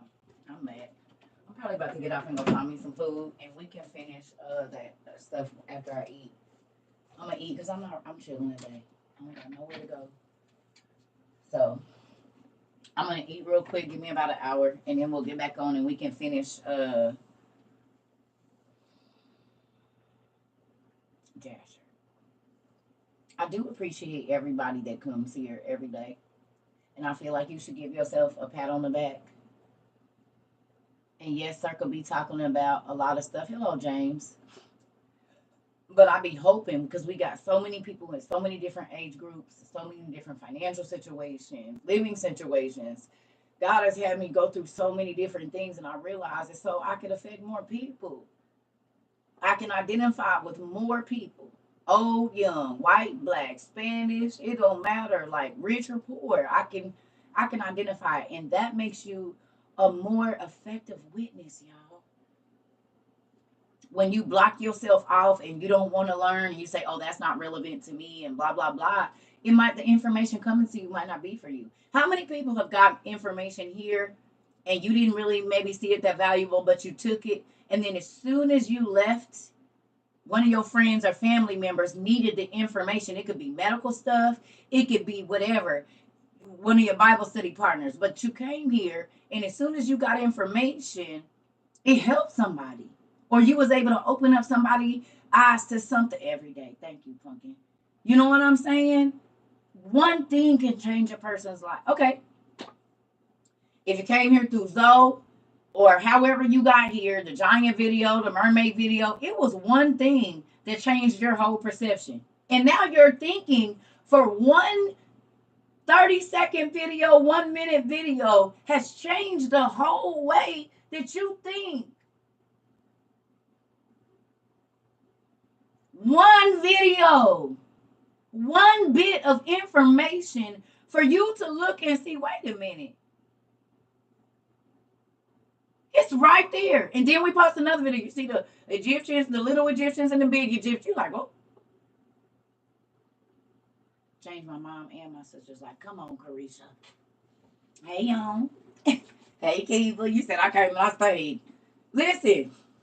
And I'm even okay with people so stress-free since being here. Miss Crawford, that made me happy. Learned I'm not crazy. Now people send me stories about giants and survival tips. And two, changed my entire life. I spend more time with y'all than anybody else. We do. I spend more time with y'all than anybody else. I'm such a better person. I believe it, Meanie. I believe it. And you, case study 1075-2 are going to be one of my greatest success stories. You hear me? You said you flipped queen of queen of color cosmetics. Did you know her 4 years ago? You hear me? And Tone. Let's not forget Tone. Been locked in since November. Man, wasn't present from the beginning, but it's this time. Oh, precious star. Yeah, you good. And you know we got videos. If you want to feel like you was at the beginning, just go to YouTube. You can start at the beginning. And then say, oh yeah, I seen all the I seen it. And it won't be a lie. Now you didn't get here in a time, but you still got the information. Over here crying because it's really be changing me. This is the thing, y'all. This is the thing. When I learned that my horrible experiences could help other people, I was gung ho. When I realized, when I told people I had been SA'd by family members, or that I had a very tumultuous relationship with my mother and I could cry with other people, you hear me? When I could tell people that I had been taken advantage of, but it didn't deter me from being a good person. I have been hurt, but I didn't purposely go out and hurt nobody else. And other people started to live differently. When I, like, even with y'all being givers, all the stingy people that used to be like, they would give $1. Now they give 5. Then they start giving 10. You see what I'm saying? And even if you're not giving it here, I know y'all be proud when you let money go, because you done held it so tight. But you see, as soon as you give it, God give it right back. So there's so many transformations that happen here. And everybody didn't come on the same day. The one thing didn't grab everybody's attention. There was something different that grabbed every single person's attention that came here. And if I was only one way, and if I only talked, then I would have lost so many people. Now there's people that have come and left because I might have did something, but I don't care. You just came for the seed you came for. I already said it. Look, this ain't church. You can leave whenever you want to. Social media. You are not trapped. here. You don't got to say, oh, I don't worship with them no more. We don't even diss a school. You dropped out or you transfer to another school. We okay with that. You can come back whenever you want to, as long as you ain't causing no trouble. I would prefer you to go and take what you learned here and go see if you can find it. Go see if you can make it like you. I want you to go other places to learn. That's how you go out into all the world. That's how you spread the message of the good news. If we only always talking to each other, then it's pointless the information that God has given us. We've all heard it already.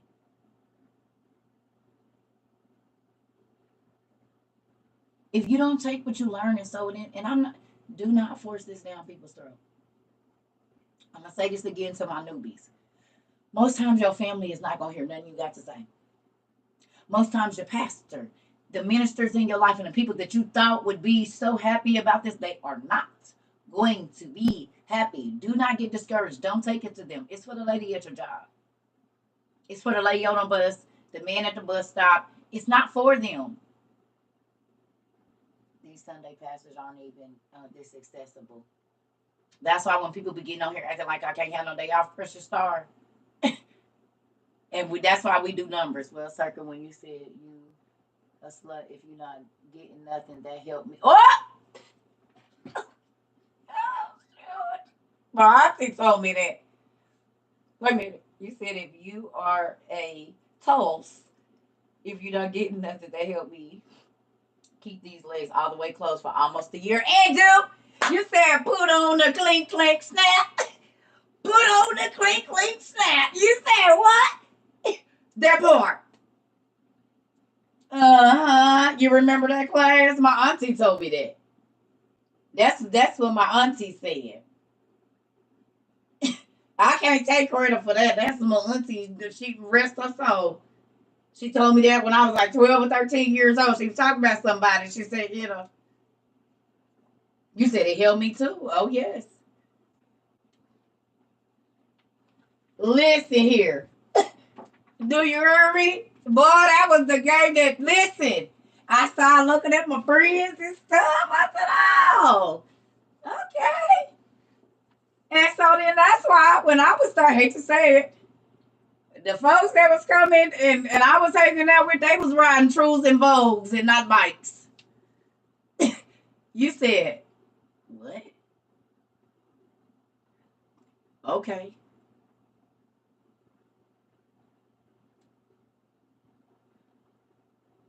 Seventh grade, my nigga pulling up on Trues and Vogues. Beat. I'll be back, y'all. I got to go. That's all you said. And that's why I be single. So now y'all understand why I've been single most of my life. And now you see why I said if I date you, that don't mean I got a hump on you. No. I can spend every day with you and not touch you. I can talk to you every day and not send you no nudes or nothing. Because this is the thing. I need you to value me. And if you don't, then I'm wasting my time.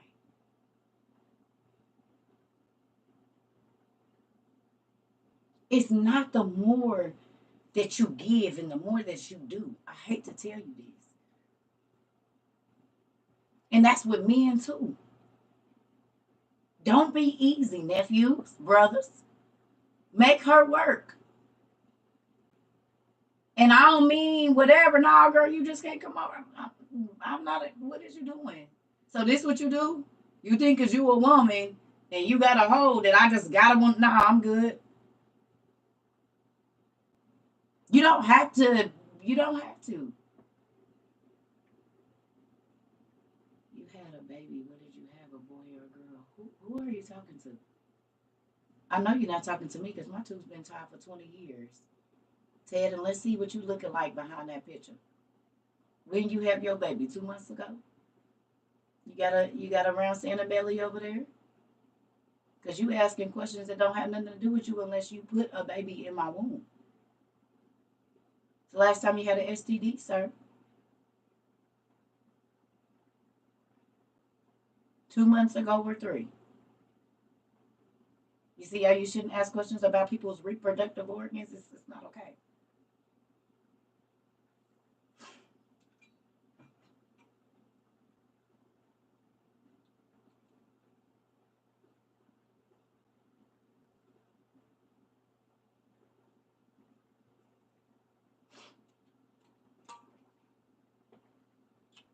Everyone is welcome as long as they don't talk crazy. We got everybody over here. This ain't church, it's school. Anybody that wants to attend a school can attend a school.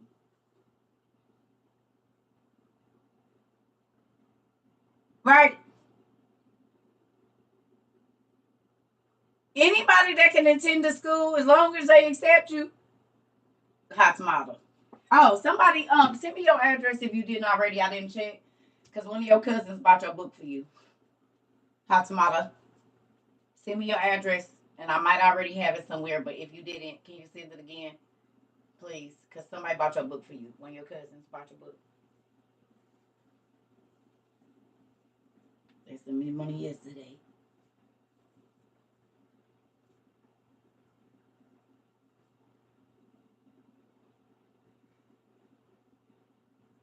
Thanks, because I'm transgender, but I love God and I want stop wanting to be in His presence. Nah, we got everybody. You got cousins and stuff over here. Now listen. Now look. Now real. I'm gonna tell you.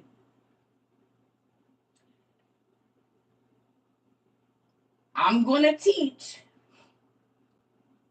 what I'm gonna teach. Do you understand? Do you hear me? Now I'm gonna teach. Okay.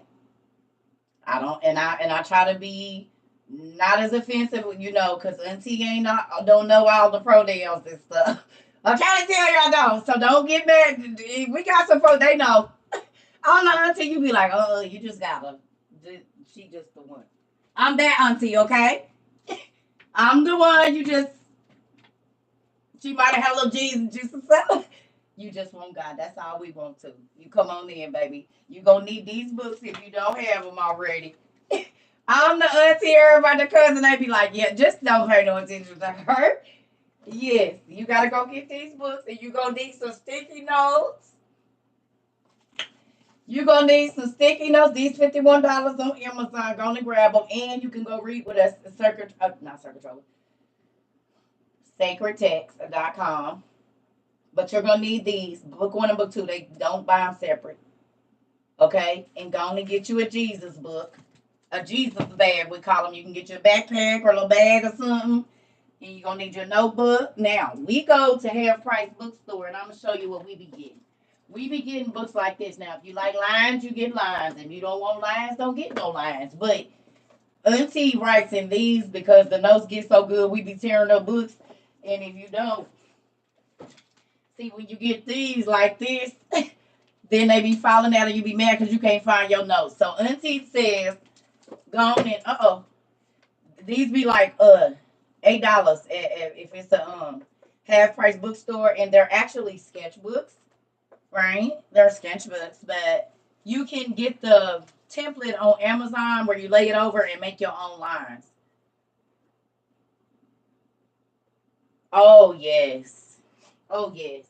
But they have these too now that don't have no I mean they got I need space when I'm studying.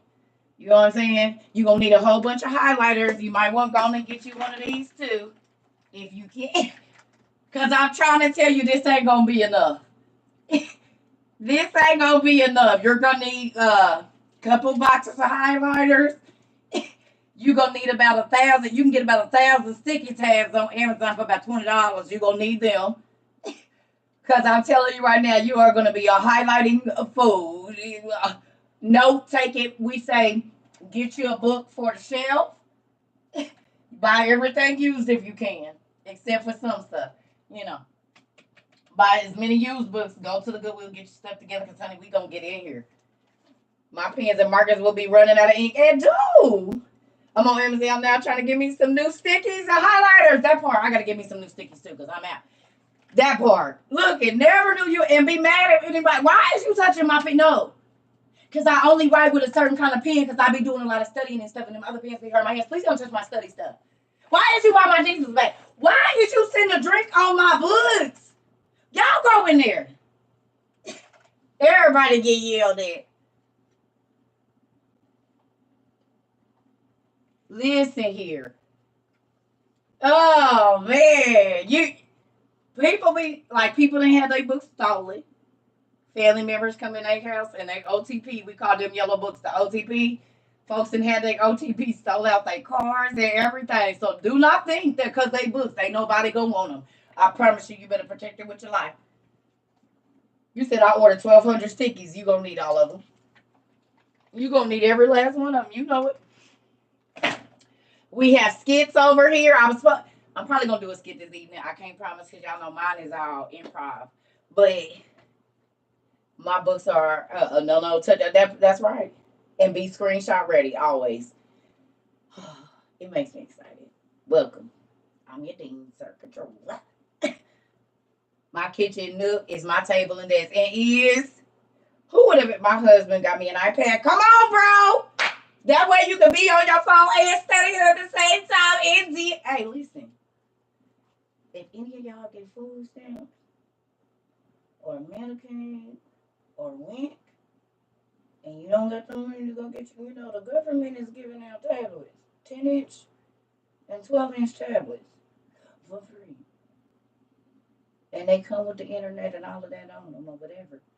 So if you need a tablet, but you don't have the money to get one, you said, I got one of them too, and Zoo. That's funny. She just said that because my husband is going to give me an iPad. He's tired of me taking his phone. He said, Daddy, I told y'all go to the pawn shop. Y'all don't be believing me. All the students, when they enroll in school, they give them a tablet. Them kids already, they be having an iPad. They get one for free. They go pawn them at the pawn shop brand new in a box. With the pen and the watch to them. For the low. You hear me? I stayed at the pawn shop. I'm not buying. Listen. Go to the pawn shop. I mean, it's okay to get a new one if you want one, but I definitely check because sometimes they be having a brand new in a box. They came in the box, they open them and check them, and that's it. They be the brand new, which one ever came out. You can get it for 40% off, 30% off at the pawn shop. You got two of them and your pen. Yeah. I stayed at the pawn shop buying all kinds of stuff. I let the folks that can't really afford it go buy it, and then I let them go sell it, and I'm going right in there and get it for the low. Everything. Sometimes they be new there. I always go. I'm trying to tell you, Red. Listen. I be trying to put my family members on. Y'all want an Apple Watch? Pawn shop. You can get an Apple Watch and your iPad and a VR system, all that at the pawn shop. And they check it and make sure. Yep, jewelry too. So you'll be able to get more for your money. And with the kids that's disrespectful, I'm not about to spend all this money and get no another line. I'm about to go right in here to this pawn shop, spend this $300 because I know by the end of the month you're gonna be and piss me off, and now I gotta pay on this thing for 2 years. I ain't about to do it. I'm about to put it on layaway before you even know I'm getting it. And in 6 weeks, it'll be laying on your bed when you get home. And it don't got to be brand new, but it's the same model. You want it. So when you don't answer or you don't clean your room, I don't got to be mad.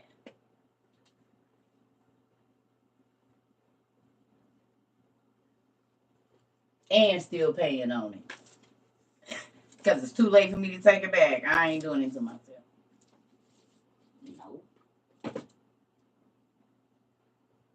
I know my kids be like, dang, but guess what? They starting it with their kids too. No, I don't spend all that money on that. It's a waste.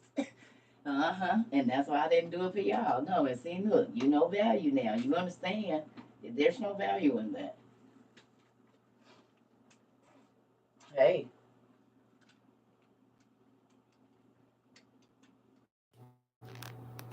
Hola, Biggie. So I'm about to go find me some food And then give me about an hour. We've been on here 184 minutes, 3 straight hours and 4 minutes. So I'm gonna go. I'm probably not gonna take a nap because I don't know what's going on. I was up late and then I got up and I think I rolled over. I got on the floor last night and I think I rolled over on my heater because I got a little floor and I was laying on the floor because I was hot, but then I got cold and I pulled it closer to me and I have a burn on my leg. I said, what is this? I think I burned myself while I was asleep.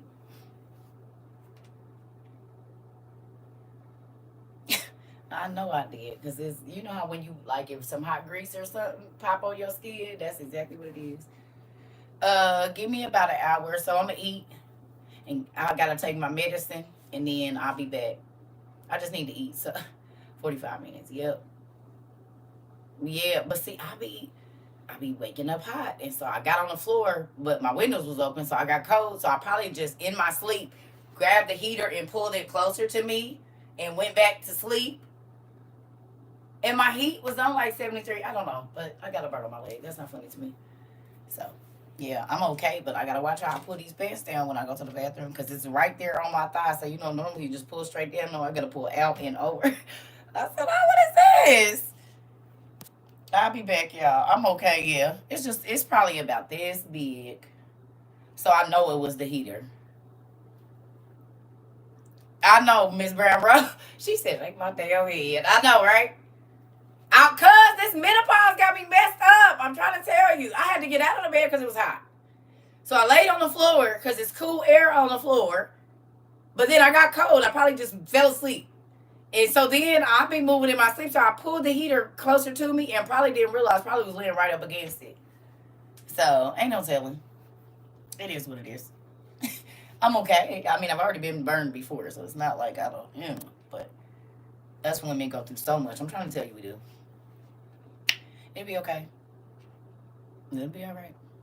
It is what it is. I love y'all. Give me I'm gonna go eat. And then I'll come back and we can finish what we was reading yesterday.